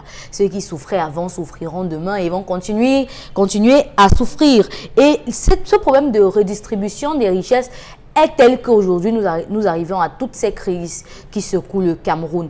On est dans un pays qui est en guerre. On va vouloir nous dire que c'est le contraire, mais nous sommes en guerre. Effort de guerre oblige. On pouvait même diviser les salaires de ces gens-là par 2. Ça ne dérangerait rien. Parce que on est en train de... On parlait de... Récemment, on a fait l'aide humanitaire d'urgence. Et on a vu comment les citoyens venaient à chaque fois au service du gouverneur déposer des billets d'argent, ainsi de suite pour l'aide. On n'a pas vu ces directeurs généraux des établissements, des entreprises publiques du Cameroun sortir aussi avec les mêmes liasses de billets avec lesquels on les paye chaque année pour dire moi je donne ceci. C'était tout des individuels, des opérateurs privés, ainsi de suite, des petits Camerounais. Si on leur avait quand même posé un montant et je rappelle qu'à cette époque-là, nous étions contre cette affaire de montant qu'on imposait. C'était combien? C'était 500 000. C'était 2 millions, ça partait de 500 à non, 2 millions. Non, les ministres, c'était à combien? 2 millions. Les ministres, 2 millions. Oui, alors, en ministre PCADG, c'était 2 millions. Oui, 2 millions. Oui, chef de service, 500 000, après chef de bureau, tout ça. Oui. Donc, quelqu'un qui pouvait donner sensiblement 10 millions, on a opposé. On a imposé 5 millions, 2 millions. Mais il aurait pu, il donnerait plus. Voilà. Mais 105 millions des PCA. Il y a des gens qui ont donné 105 millions. Non, mais c'était des opérateurs économiques, des hommes d'affaires. Des individuels. Du privé. Des privés. En réalité, oui. Alors, par rapport à ces salaires-là, c'est grave parce que j'ai lu récemment la liste des 5 personnes, une liste qui est sortie en 2016, la liste des 5 PCA camerounais qui ont duré à la direction des entreprises, des directeurs d'entreprise qui ont 1000 ans. C'était de 12 ans, 10 ans, 36 ans. C'était 5 personnes, il y avait une femme parmi. Moi, ce qui m'inquiète... Oui. Ce qui m'inquiète... Elle est décédée? Non, c'était celle qui était au ministère de la Justice. Non, mais est-ce que... je dis son nom, je dis juste son nom, elle figurait parmi celles qui ont mis l'an, ce que je voulais dire, pas PCA. À la direction des entreprises. Et vous allez voir que... Il faut qu'on s'entende, hein. Je ne veux pas qu'on s'emballe dans cette émission. Alors, celle qui avait, cette fameuse dame-là, qui avait 82 ans, je me rappelle, au ministère de la Justice, elle avait 82 ans, justement, mais elle n'était pas... Non, c'est la précision que j'apporte. Ok, d'accord, d'accord. Non, c'était dans cette liste, mais ce n'était pas par rapport au directeur d'entreprise, c'est les personnes qui avaient mis l'an. On avait parlé de Ernest Ella Villa, Sénéma, on avait soulevé celui de la Maxi, qui était à 43 ans. Oui, la SNH aussi était citée, j'espère. Oui, la SNH avait été citée. Qui était cité. D'accord, ok, d'accord, ça me rassure. Si c'était cité, moi, ça me rassure. Oui, il était cité. 4 ans seulement. Mais c'est beaucoup. C'est beaucoup. C'est l'âge d'un enfant qui travaille et qui a déjà une femme. D'accord. Par rapport à cela, on a aussi d'un côté des personnes qui ont toute cette mais qui sont aussi des fonctionnaires, les enseignants, qui jusqu'à aujourd'hui n'ont pas un train de vie digne de ce nom par rapport à ce qu'ils offrent à la nation. Et vous voyez, d'un autre côté, des personnes qui, ce que vous faites par rapport à ce qu'eux ils font, c'est pas équivalent, on ne peut pas mesurer, mais ils touchent 4 fois vous, 5 fois vous, ils peuvent même vous employer toute votre vie. 15 millions, 13 millions, 20 millions pour un directeur d'entreprise publique qui est payé par mois et que jusqu'à aujourd'hui, on n'a jamais vu l'évolution de ces entreprises. Certaines ont même fermé. Et pourtant, c'est-à-dire ils ont été des directeurs pendant tout ce temps, pendant 20 ans, mais après l'entreprise a fermé. Vous voyez qu'aujourd'hui, ça ne sert plus à rien. Où sont partis ces salaires? Pourquoi est-ce qu'on les paye? Peut-être c'est pour un rendement meilleur, c'est parce qu'on voit que non, s'il est bien payé, il peut donner un bon rendement. Mais on voit aujourd'hui que toutes ces entreprises-là ne servent à rien. Sur de coton, rien. Telle entreprise, rien. Ça ne sert à rien d'avoir des entreprises camerounaises, de payer. Peut-être qu'on devrait même toutes les privatiser. Parce qu'aujourd'hui, on ne voit pas l'importance de tout ça. D'accord. Alors, Charles, petite précision, et on passe à la revue des réseaux sociaux. Monsieur Eric Fopoussi, lorsque vous vous baladez dans les principales villes du Cameroun, vous êtes frappé lorsque vous passez devant les préfectures, les services administratifs, les centralisés ou bien centraux, vous êtes frappé par une chose, la qualité des véhicules qui sont garés. Vous vous demandez, est-ce que nous sommes dans un pays pauvre? Est-ce que nous sommes dans un pays véritablement dont on parle de l'émergence avec tous les problèmes de route et tout ce qu'on voit? La qualité des véhicules, l'entretien, le carburant, tout ce qui tourne comme Freya Ferrand, vous vous dites, mon Dieu, on dépense. Sortez tous les jours, monsieur Eric Fopoussi, aux heures de cours. Placez-vous ne serait-ce qu'ici à Douala, sur les différents boulevards partant de Bonapriso à Aqua. Observez à partir de 11h30 la qualité de véhicules qui garent. Regardez, observez tout simplement, vous allez vous dire, mais bon Dieu, qu'est-ce qu'on est riche au Cameroun, monsieur le Fopoussi. Vous vous posez des questions sur comment est-ce que ces gars font. Quand vous posez la question dans certains quartiers, parce qu'aujourd'hui les gars sont en train de prendre, les gars rallient déjà Japoma, partant à partir de 12, toute la claque sur de 12, lorsque vous pénétrez, il y a un Santa Barbara fou. Lorsque vous arrivez là-bas, on vous dit directeur 2, chef 2. À partir de PK10. Je dis à partir de PK10, ralliant, ne regardez pas la route. Je dis, entrez, monsieur il faut possible. Il y a des Denver terribles là-bas. On vous dit directeur. Il est en fonction à Yaoundé. Il est inspecteur numéro temps, inspecteur, contrôleur numéro... C'est vous qui citez les histoires des contrôleurs tout à l'heure. Monsieur il faut possible. Un argent fou circule entre des gens d'un certain réseau, d'un certain lobbying. Vous avez un directeur qui a 23 millions.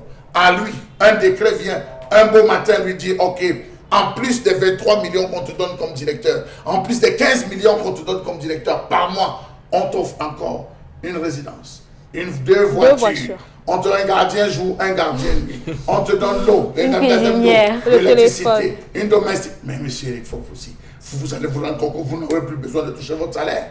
Vous n'aurez plus besoin de toucher votre salaire. Vous annulez quelques fonctions, vous êtes bien.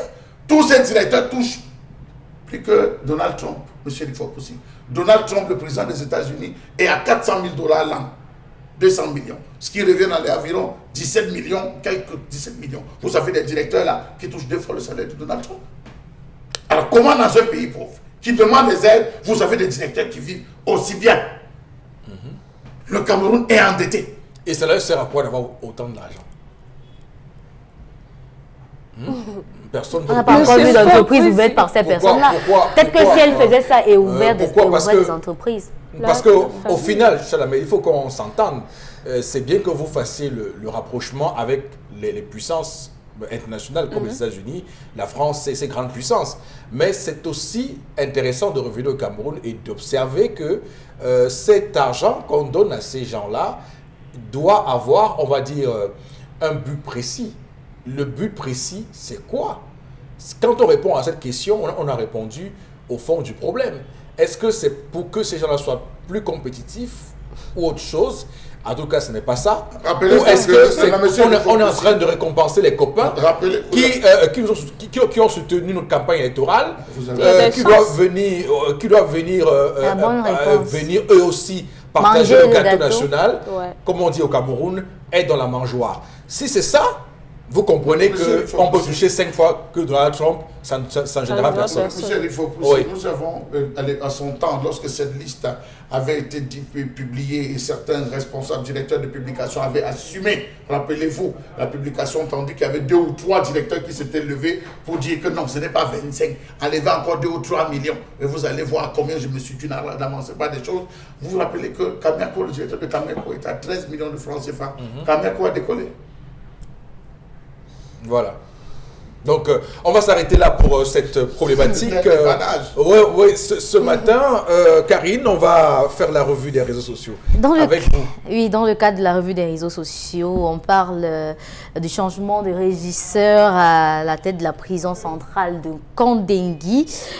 Freddy Armand Medjo a été remplacé par Amadou Madi, qui lui vient de la prison principale de Mora dans l'extrême nord. On se rappelle que ce dernier, depuis les arrestations du 26 janvier, est accusé de mauvais traitements par certains prisonniers, mauvais traitements et autres actes de torture sur les prisonniers politiques. Pour certains, le nouveau régisseur serait plus rigoureux que celui qui s'en va, et pour d'autres, ce changement de régisseur ne résout pas le problème de surpopulation carcérale ni celui de la torture.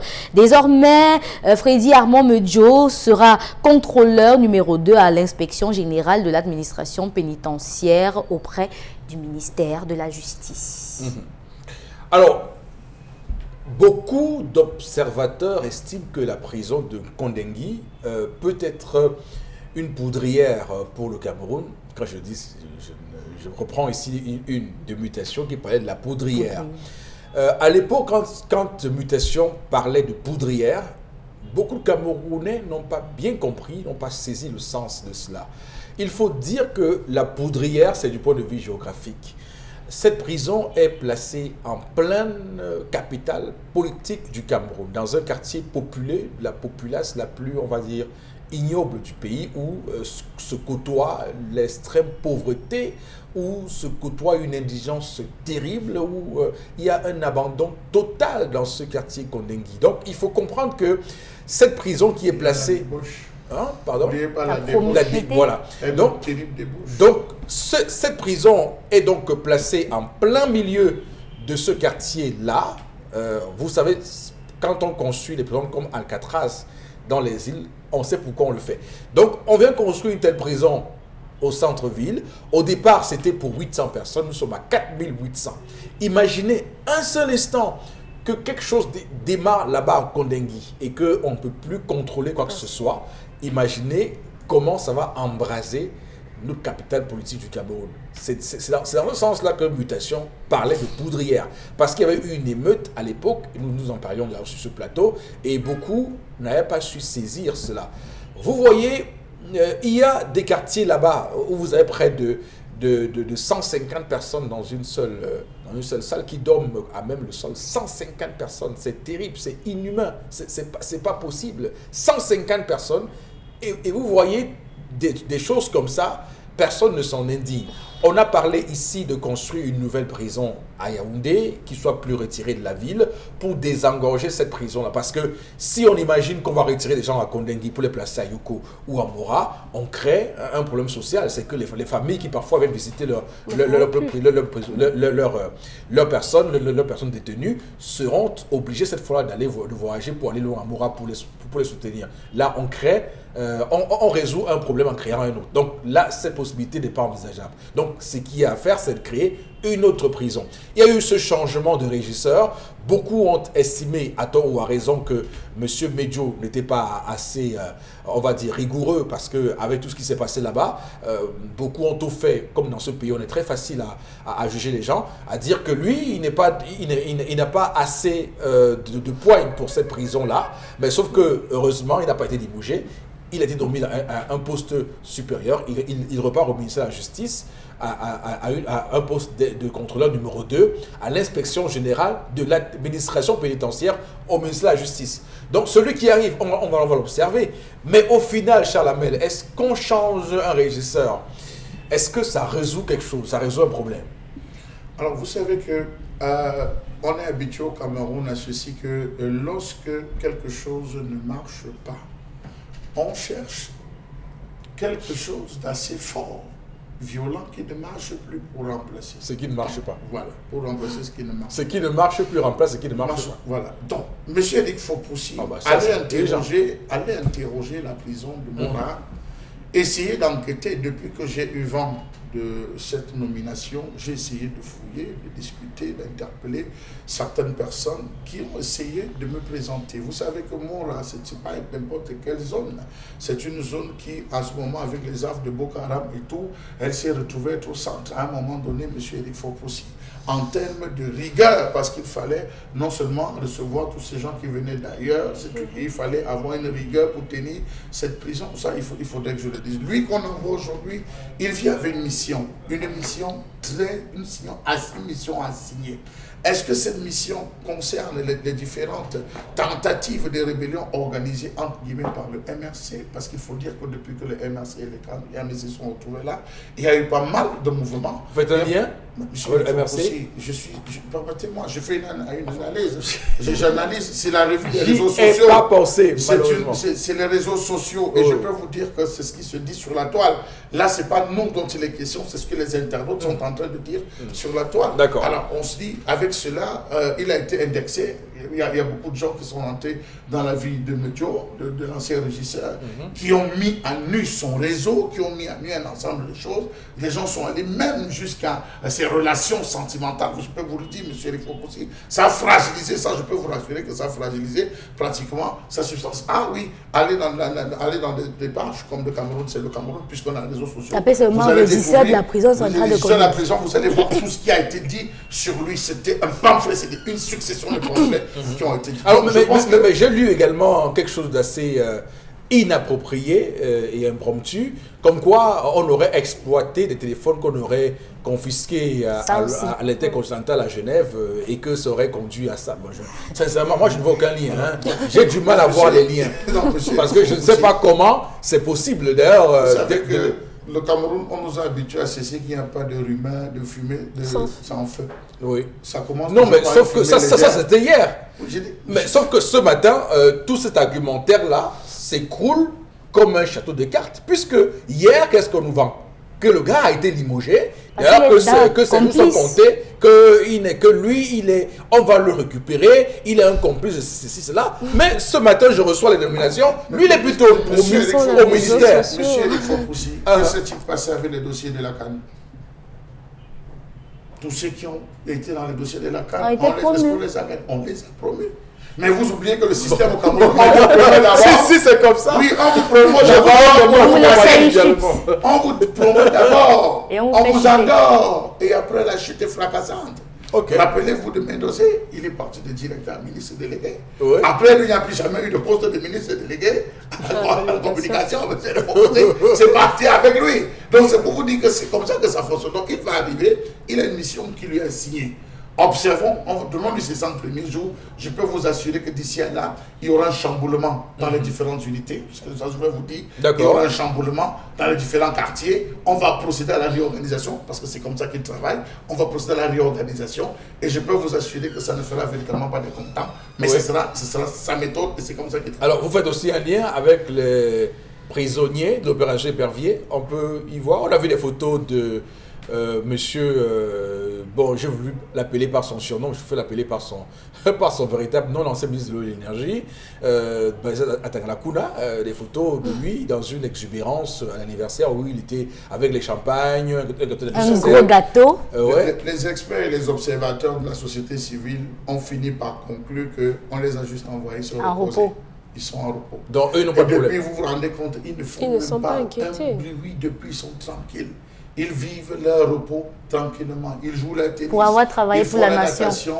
Ils jouent, ils font la lecture, ils écrivent des livres, ils consultent Internet. Ils font des articles. Vous avez vu, on touche partout, sauf cette zone. Vraiment, laissez-les, contentons-nous de la zone où il y a le plus de mouvements, le plus de revendications. D'accord. Dominique Audrey, sur cette affaire, moi je pense que cette affaire est pas une affaire du tout, hein, parce qu'après on va faire, comme toujours au Cameroun, on parle beaucoup, mais au final, si on y voit très bien, il n'y a rien de surprenant. Je vois bien que la tentative ici à Nebel, au niveau de la prison de Nebel, après on a eu une affaire affectée.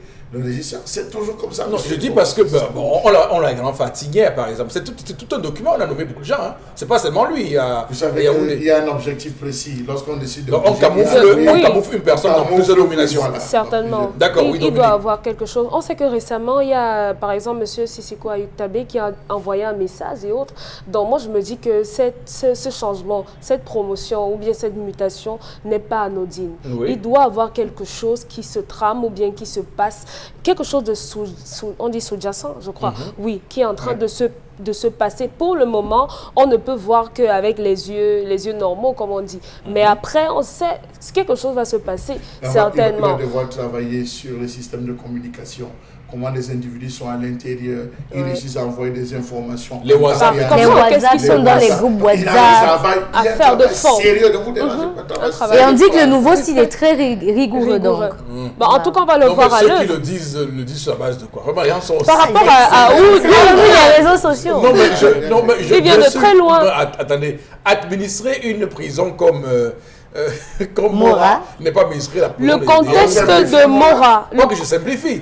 Mais je veux dire qu'en termes d'ampleur, il va se retrouver. Non, la situation. Non, mais sauf que le profil des personnes qui sont incarcérées à Yaoundé, c'est pas des enfants de cœur qui sont c'est des gars qui ont un certain niveau de responsabilité. Non, de responsabilité dans ce pays, qui ont eu des grands postes. Et peut-être même qui ont...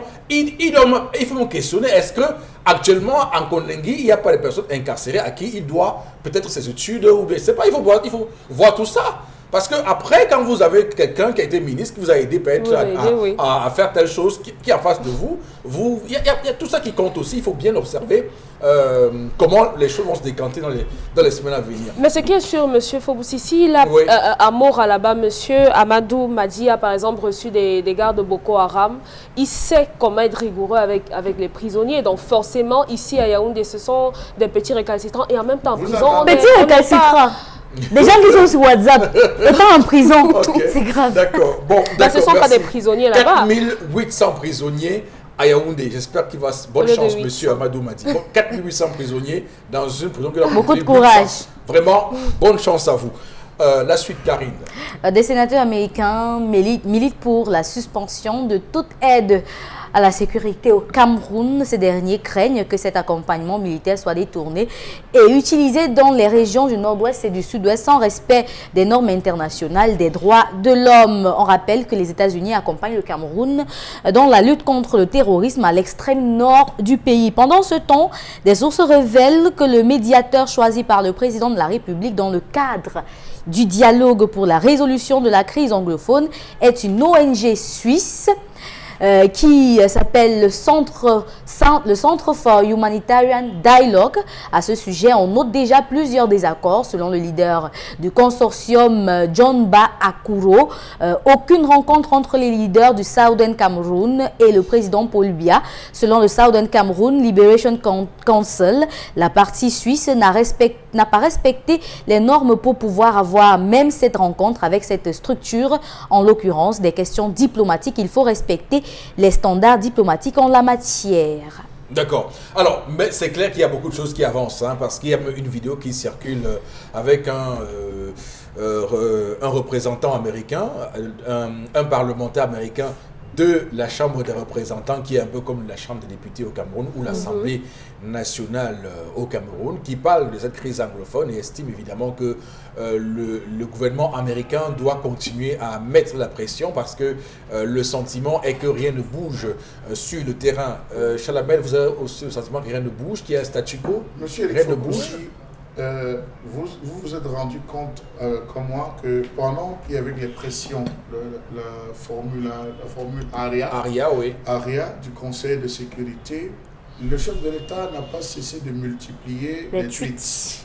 On a eu d'affilée pendant un mois une succession de tweets, chaque jour avec une thématique particulière. Même si à la fin, toujours sur les réseaux sociaux, on allait nous sortir tout l'ensemble de ce discours et qu'on s'est rendu compte qu'on piquait des phrases comme ça dans ces multiples discours pour pouvoir nous les donner. Vous allez vous rendre compte que des actions ont été menées, pas une, pas deux fois, par des ministres et le Premier ministre pour faire des descentes, histoire d'aller rassembler les populations, discuter. On a fait tout un tapage sur le possible dialogue qu'il pouvait avoir. Les Camerounais ont pris intensément que les jours à venir devaient être des jours sérieux. Monsieur Eric Fopoussi, il y a eu aussi, ça il faut encore le préciser, il y a eu cette sortie de Atanandi qui allait dire que ils n'ont pas vos histoires de dialogue, la forme de l'État et tout ça, vraiment oublier tout cela. Lorsqu'ils ont senti, parce que la pression, elle a baissé, monsieur Eric Fopoussi, la tension a véritablement baissé, les bras aussi se sont baissés, on n'a plus de tweets. On se rend compte que ce tweet était pour une occasion bien précise. On n'a plus de tweets. Les ministres se reposent. Apparemment, ils ont trop travaillé durant ces un mois. Ils ont trop travaillé durant tout ce qui se disait. Ils ont trop travaillé. Donc la pression semble avoir baissé. Est-ce que c'est une pression qui laisse entrevoir le dialogue? Là encore, c'est une autre question. Est-ce que ce dialogue sera véritablement franc? Est-ce qu'on a interpellé tous les différents acteurs, comme on se rappelle ici, vous, qui avait soulevé les dernières sorties de Ayouk Sissiko, Ayouk Tabé. On a fait mention de la dernière sortie de la All Conference anglophone avec Monseigneur Toumi, qui est déterminé désormais à l'organiser. Quand vous voyez ces acteurs qui, de premier temps, comme le cardinal inoffensif qu'on peut approcher, ne sont pas, on ne le fait pas.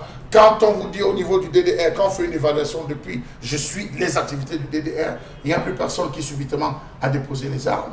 On n'en parle plus. On a fait cas de premier 31 qui avait déposé. On a fait cas de ça. Donc, vous voyez, on suit l'actualité, on se demande, mais à la fin, où est-ce qu'on est en train d'aller? Lorsque vous parcourez les réseaux sociaux, chaque jour, c'est des voitures de militaires, en fait, je sais pas, des militaires avec des corps qu'on présente. Vous vous interrogez, est-ce que ces images sont vraies? Est-ce que ce sont des images qu'on essaie de réactualiser pour recréer la crise? Quand vous voyez des corps, quand vous voyez des actions comme ce qui s'est passé à Pinyin, où on voit des individus tirer des produits, les sacs de riz et tous les denrées alimentaires, tirer, vous vous posez la question de savoir, mais mon Dieu, est-ce qu'on est en train de...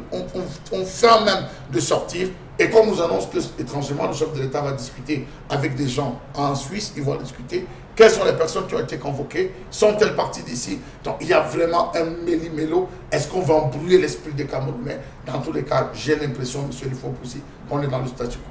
D'accord. Dominique Audrey? Je partage tout à fait l'avis de M. Mbachou.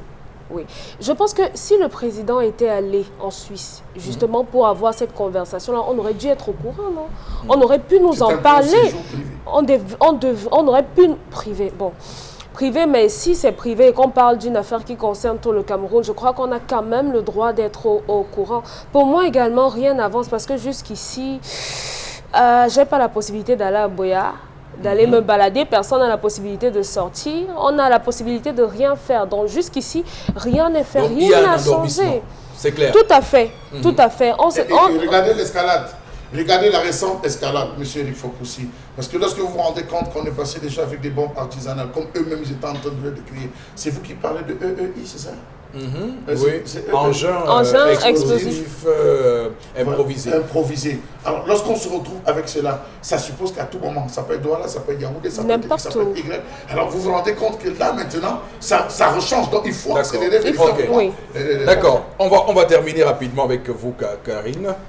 Le délégué du gouvernement auprès de la communauté urbaine de Douala a signé un communiqué de presse hier dans lequel il informait les populations de la ville que la vente des tickets et l'utilisation illicite des remorques sont strictement interdits jusqu'à nouvel avis. Cette décision fait suite au constat de la prolifération de la vente des tickets de parking payants et le remorquage illicite des véhicules sur les voies publiques par des individus non identifiés.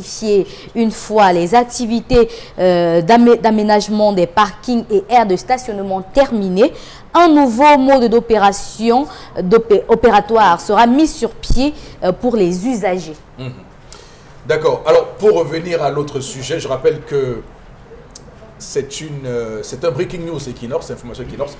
Le gouvernement fédéral suisse, puisqu'on parlait de Satuko, évidemment, il y a un fait majeur qui vient de se passer. Le gouvernement fédéral suisse annonce officiellement qu'il est le médiateur dans les premiers pas de négociation entre le gouvernement camerounais et les sécessionnistes. Information, breaking news, donc on aura l'occasion de développer tout cela dans les prochaines minutes. Donc vous avez l'information, le gouvernement fédéral suisse, donc la Suisse, est donc désormais officiellement médiateur dans les premiers pas de discussion entre les deux parties pour cette crise anglophone. D'accord. Voilà, donc j'espère qu'on est d'accord. Revenons donc sur cette information avec le délégué du gouvernement. Chalamel, on va dire que c'est une confirmation. Ça tombe à la bonne heure. Oui. Ça tombe à la bonne heure. Pourquoi, M. Eric Fokoussi? Parce qu'il y avait non seulement les personnes qui étaient commises d'office pour faire la collecte, procéder à la collecte et l'enregistrement des personnes ne jouaient plus leur jeu. Parfois, c'est au faciès. Lorsque vous venez garer votre véhicule, on vous dit 1 heure, c'est 500 francs. Oui. Monsieur n'est pas responsable de votre voiture et vous allez venir regarder. Parfois, vous arrivez, vous dites je vais payer après. Vous revenez, vous trouvez qu'on a mis les sabots. Ça créait tellement de frustration. Je peux vous dire que il y a des véhicules qu'on a emballés, des véhicules qui appartenaient à certaines personnes, qui avaient des relations avec certaines personnes, qui étaient des personnes du haut placé. Ça créait tellement. À des moments, on disait non, ce n'est pas nous. On a affecté personne. On appelle le gars, lui dit disparaît. On a affecté personne. Il n'y a personne qui était là. Ça crée tellement de problèmes. Je trouve que c'est normal. Ça tombe à la bonne heure, vraiment à la bonne heure, que le délégué du gouvernement ait pensé suspendre. Il a parlé des airs. Quand vous arrivez à Yaoundé, on a des parkings payants. Lorsque vous arrivez pour garer, vous enlevez votre pièce de 100 francs, vous jetez votre pièce de 100 francs. Au moins, vous la voyez partir, vous stationnez. Compte tenu du temps, vous êtes parti, ça ne cause aucun problème. Mais ici, c'est quoi cette arnaque cette arnaque en plein ciel, donc, finalement? Monsieur Eric Fokoussi, c'est la communauté urbaine qui dispose de la ville. Parfois, vous respectez même les marges précises pour stationner votre véhicule. Vous venez retrouver, on a remorqué votre véhicule. Vous allez vous plaindre, on vous dit, monsieur, pour ce que votre véhicule soit, il faut payer 25 000. Si vous ne payez pas, personne n'est au courant de vous. Donc, ça crée tellement de problèmes, je pense qu'il faudrait repenser. La ville de Douala n'a pas de parking. On n'a pas de parking. On est obligé d'utiliser la chaussée. Et on partage désormais la chaussée avec les vendeurs ambulants. Lorsque vous voulez garer ici à quoi? Les colboxeuses ont leur place. Les braiseuses de maïs ont leur place. Elles occupent le trottoir. Le piéton est obligé de parfois janvier se retrouver à emprunter les terres pleines. Regardez toute la zone du boulevard. Bien sûr. À un moment donné, je vais vous dire, le délégué, j'ai trouvé cette action salutaire. Le délégué du gouvernement a mis la police municipale au niveau de la douche, le camp chinois, pour chasser les gens. Mais 2 semaines après, repasser là-bas, voici. D'accord.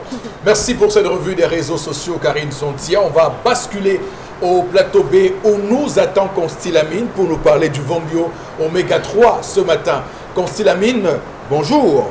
Oui, bonjour. Bonjour Eric, bonjour à tous les clients du concept Salaka et bonjour à tous les consommateurs de ces compléments alimentaires, le Van Bio Oméga 3. Et ce matin est un jour spécial, est un jour particulier. Alors, à l'occasion de la victoire des Lions indomptables du Cameroun et bien sûr des Lions du Sénégal du côté de la CAN 2019, le concept Salaka a décidé d'offrir une réduction spéciale à tous les clients qui vont acheter le Van Bio Oméga 3 jusqu'à samedi prochain, date à laquelle nous serons encore du côté de la CAN. Donc c'est donc l'occasion pour ceux-là qui nous regardent en ce moment, dans les ministères, dans les entreprises, à la maison, au village, quel que soit où vous êtes, profitez de ces quelques jours de réduction spéciale sur les prix qui vous seront affichés tout à l'heure. Question d'avoir votre complément alimentaire, le Van Bio Oméga 3. Et je rappelle, c'est à l'occasion de la victoire des Lions indomptables du Cameroun, qui est d'ailleurs mon deuxième pays, et mon premier pays, le Sénégal, également. Bravo aux Lions du Sénégal. Nous allons tout de suite commencer par le Van Bio Oméga 3, qui est officiellement vendu à 6 000 francs. C'est le prix que vous retrouverez normalement sur le marché camerounais et dans certains pays du Cameroun. Mais au concept Salaka, vous l'avez à 5 500 francs. Mais uniquement pour cette victoire du Cameroun et du Sénégal, vous l'aurez à moins de 5 500 francs. Je le rappelle à tous les téléspectateurs. Ce n'est pas un poisson d'avril. C'est une réalité. On va facturer à 5 500, mais vous allez payer 5 000. Je donne le prix officiel du Van Bio Oméga 3 est de 6 000 francs, mais le prix du concept Salaka est de 5 500 francs. Mais à l'occasion de cette grande victoire, vous l'achèterez à 5 000, mais votre facture portera la somme de 5 500 francs et les autres 500 seront supportés par Constilamine du concept Salaka. Alors revenons rapidement sur les avantages du Van Bio Oméga 3. C'est un complément alimentaire qui permet de réduire les complications du diabète. Il permet de réguler le taux de cholestérol dans le sang, de réduire naturellement la pression artérielle, mais également de nous prévenir contre les maladies liées au vieillissement. C'est que les problèmes d'articulation, les problèmes bien sûr, c'est-à-dire de tension, le Van Bio Oméga 3 est une solution idéale. Les problèmes de crampes, les problèmes de rhumatisme, alors je vous conseille vivement de consommer régulièrement le Van Bio Oméga 3 qui, je rappelle, coûte normalement la somme de 6 000. Mais au concept Salaka, nous le vendons depuis pratiquement 6 mois à 5 500 francs. Mais pour cette semaine, je dis bien pour cette semaine, vous l'achèterez à 5 000 francs. Oui, je dis bien à 5 000 francs au point de vente du concept Salaka en face le palais d'Ika. Et ceux qui sont hors de la ville de Douala, il suffira tout simplement de nous appeler dès à présent à nos numéros de téléphone et de passer votre commande, que ce soit une boîte, 2 boîtes, 10 boîtes. Le prix jusqu'à samedi prochain est de 5 000 du côté bien sûr du concept Salaka. À côté bien sûr du Van Bio Oméga 3, vous avez également cette lotion des diabétiques. Ce lait de toilette pour diabétiques, c'est un lait de toilette qui permet de nourrir, de protéger et d'embellir la peau des diabétiques. Ce lait de toilette coûte normalement 6 000. C'est le prix de ce lait de toilette, mais uniquement pour cette semaine, vous l'avez à 5 500 francs, ce lait de toilette pour diabétiques. Donc profitez de cette réduction spéciale. C'est une occasion déjà pour moi de dire merci à tous les clients du concept Salaka. C'est l'occasion de les féliciter, de leur dire 1000 fois merci de choisir le concept Salaka. Vous qui êtes diabétique, les problèmes de tension, n'achetez plus n'importe quoi. Faites confiance au concept Salaka et choisissez le Van Bio Oméga 3 qui vous est vendu normalement à 6 000, mais vous l'avez jusqu'à samedi à 5 000 francs pour une boîte de 30 gélules et c'est une gélule par jour pendant le repas. Les livraisons, vous êtes à Yaoundé, à Garoua, en Gaoundéré, appelez dès à présent et profitez de cette réduction spéciale que vous offre le concept Salaka à l'occasion de la victoire des pays, le Sénégal et le Cameroun, du côté bien sûr de la CAN 2019. Merci et rendez-vous au concept Salaka. N'hésitez surtout pas à appeler et vous ne serez pas déçus. Merci. Merci Consti. Et pour ces victoires des Lions de la Teranga et des Lions indomptables, même si beaucoup parfois charrient les Sénégalais en disant les Lions de la Véranda et pas de la Teranga. Alors on va poursuivre cette émission avec interpellation. On regarde le document et ensuite on va revenir pour les commentaires. Document signé Cédric Chouna.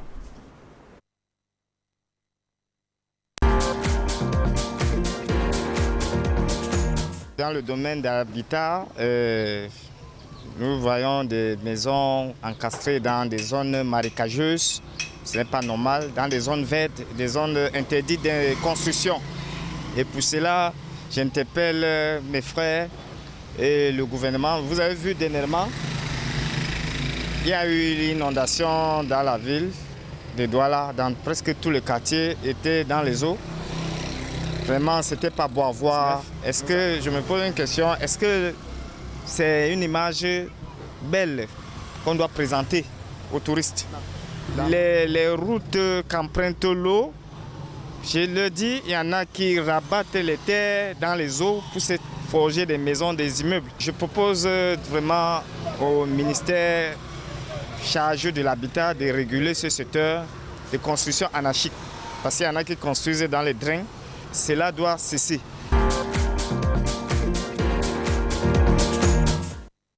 Alors, la boucle a été bouclée entre votre interpellation ce matin, Chalamel, et l'interpellation du compatriote. Vous vous retrouvez au moins sur effectivement, monsieur ce point. Effectivement, monsieur Eric Fopoussi, quels sont les espaces qu'on réserve aux populations?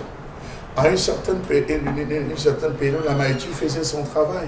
La Maïtu faisait tellement bien son travail qu'on n'avait pas à souffrir pour pouvoir acquérir un lopin de terre pour pouvoir se construire. Mais aujourd'hui, les gens sont abandonnés. Je connais des gens qui ont eu à acheter 6, 7, 8 fois le terrain à Douala. Ils payent ici, on vient casser la route, va passer, il vient payer ici, c'est la propriété de X, on casse. Ils payent. Le gars dit, le seul endroit où on ne peut pas prendre, je vais me réfugier dans les marécages. Et à côté de cela, vous avez des gens qui, parce qu'ils sont nantis, arrivent même poser dans la mise en valeur de certaines zones marécageuses et renvoient les eaux dans d'autres zones. Rassurez-vous. Faites un tour au niveau de Makepe, dans la zone de Makepe Pakouvita, tout le derrière là, la zone de Pakouvita. Vous allez voir qu'il y a une autorité, il y a une autorité ou un opérateur économique, je m'y perds parce qu'il porte la double casquette. Il a carrément rabattu l'eau. Le train devait passer, il a carrément rabattu à verser la terre. Il a bâché la terre à telle enseigne que ça a fermé. Ça a dévié l'eau vers des domiciles où lorsqu'il pleut, toutes les maisons sont bloquées. Les populations sont allées se plaindre au niveau de la communauté urbaine. On leur a dit là-bas, le monsieur a dit que lui, le délégué, c'est qui? Je fais ce que je veux. Est-ce qu'il connaît les bras? Et aujourd'hui, il a étendu à un niveau où je vous assure, il est en train de pleuvoir. Faites un tour derrière Pakouvita. Oui. Je vous assure, vous allez voir ce qui s'y passe. Ça, c'est un cas. Déjà qu'avant, c'était déjà limite. Donc, voilà. S'il a fait ça maintenant, ça veut dire que c'est plus grave. C'est excessivement grave. Ça, c'est le premier point. Oui. Le deuxième point, monsieur Eric Fopoussi, pour terminer. Je termine là. Oui. On va dire que les populations sont abandonnées à elles-mêmes. Lorsque vous vous déplacez, vous allez rencontrer des individus, des chefs de quartier, des gens qui vendent des terrains. Vous leur dites, j'ai besoin de la terre. On vous dit, toutes ces autres, c'est déjà occupé. La terre coûte cher excessivement. Est-ce qu'on ne peut pas homologuer des prix, monsieur Eric Fopoussi, zone par zone, en disant oui, Bonandio, on peut laisser le mètre carré à Bonandio à 50 000. Ceux qui sont forts vont bagarrer là-bas. On dit leur poumon laisse le mètre carré à leur poumon, par exemple, à 2500. Oui, il faut à un moment donné qu'on y pense. Parce que parfois, vous allez demander, on vous taxe le mètre carré dans certains quartiers à 150 000, à 75 000, monsieur Eric Fopoussi. Mais malheureusement, qui peut s'offrir cela? Oui, malheureusement, les plus riches sont parfois les plus radins. On vous remercie, Chalamel. On va simplement dire que l'autre problème de ce pays, c'est aussi qu'il y en a qui ont les parapluies, les godasses, et qui peuvent, comme vous l'avez dit, lancer à la figure des Camerounais que le délégué du gouvernement, c'est qui. Voilà, c'est une anomalie républicaine. On doit le signaler parce qu'on doit respecter quand même les autorités. À la fin, le délégué n'a pas finalement réagi. Toutes les requêtes de population. Donc ça commence déjà par là. Donc on est en train de réduire. Et quand j'écoute le compatriote parler de tourisme, je lui dis que le pauvre, il y a longtemps que le Cameroun a renoncé. Encore pas la ville de Douala.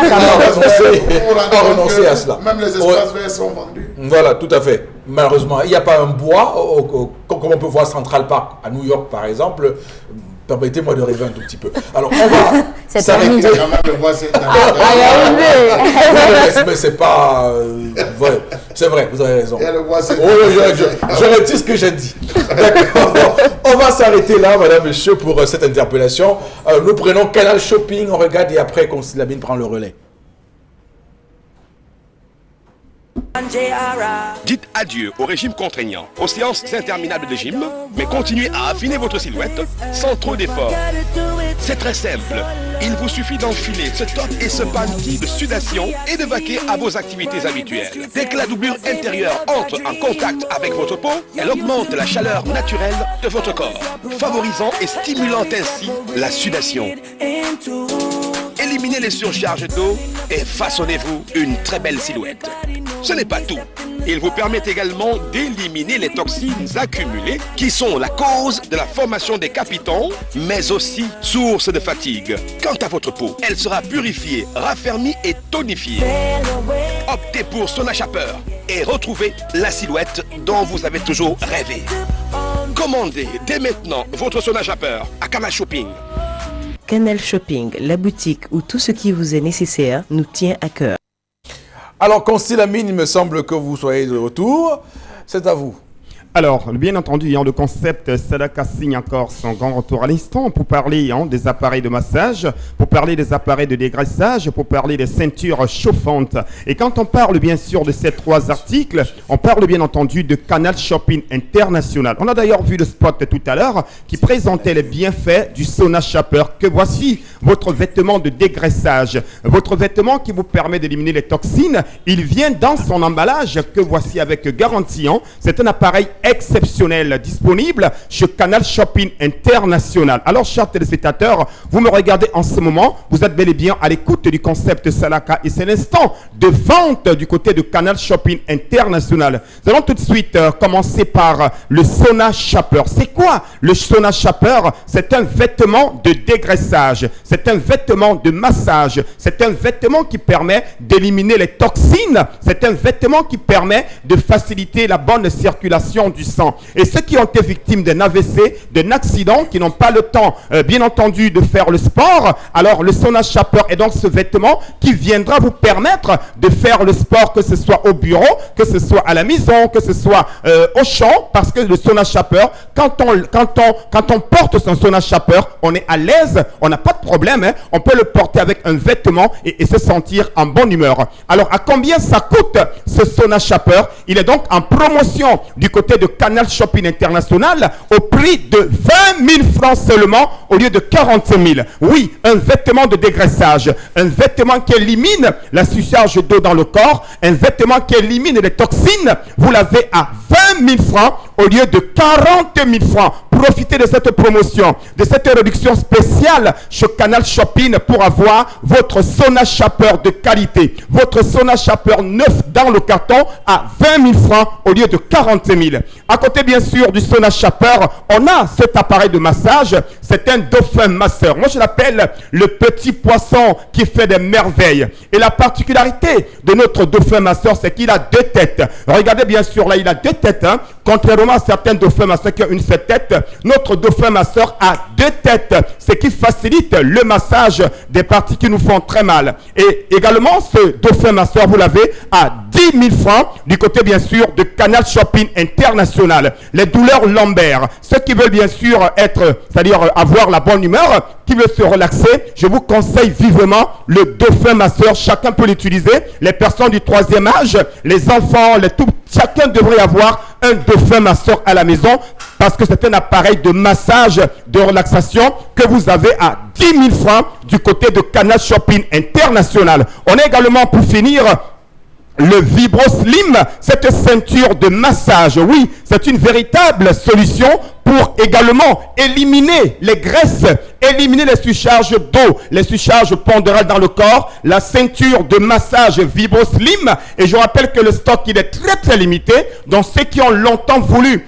c'est-à-dire la ceinture de massage, qui l'ont demandé pendant plusieurs mois, je rappelle que quelques pièces restent encore disponibles à Canal Shopping International. Vous l'avez à 15 000 francs au lieu de 35 000. Vraiment que pour ce qui est de la vente de ces 3 articles qui sont disponibles à Canal Shopping International, tout de suite les points de vente pour ceux qui ont besoin du dauphin masseur, du Sonachapper, du Vibro Slim, venez directement dans nos points de vente à Douala. Nous sommes derrière Douala Labo, à Yaoundé, à côté de la pharmacie Tongolo, du côté de Mbouda, et le numéro de téléphone s'affiche à l'écran. Appelez-les à présent, passez vos commandes et achetez un dauphin masseur à 10 000 francs chez Canal Shopping et nulle part ailleurs avec le concept Salaka. Merci Constille.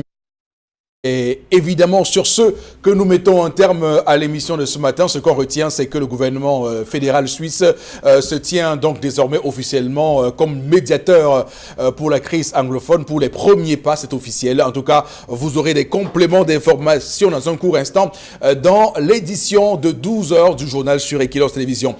Passez une bonne journée. À demain 10h. Que Dieu bénisse le Cameroun.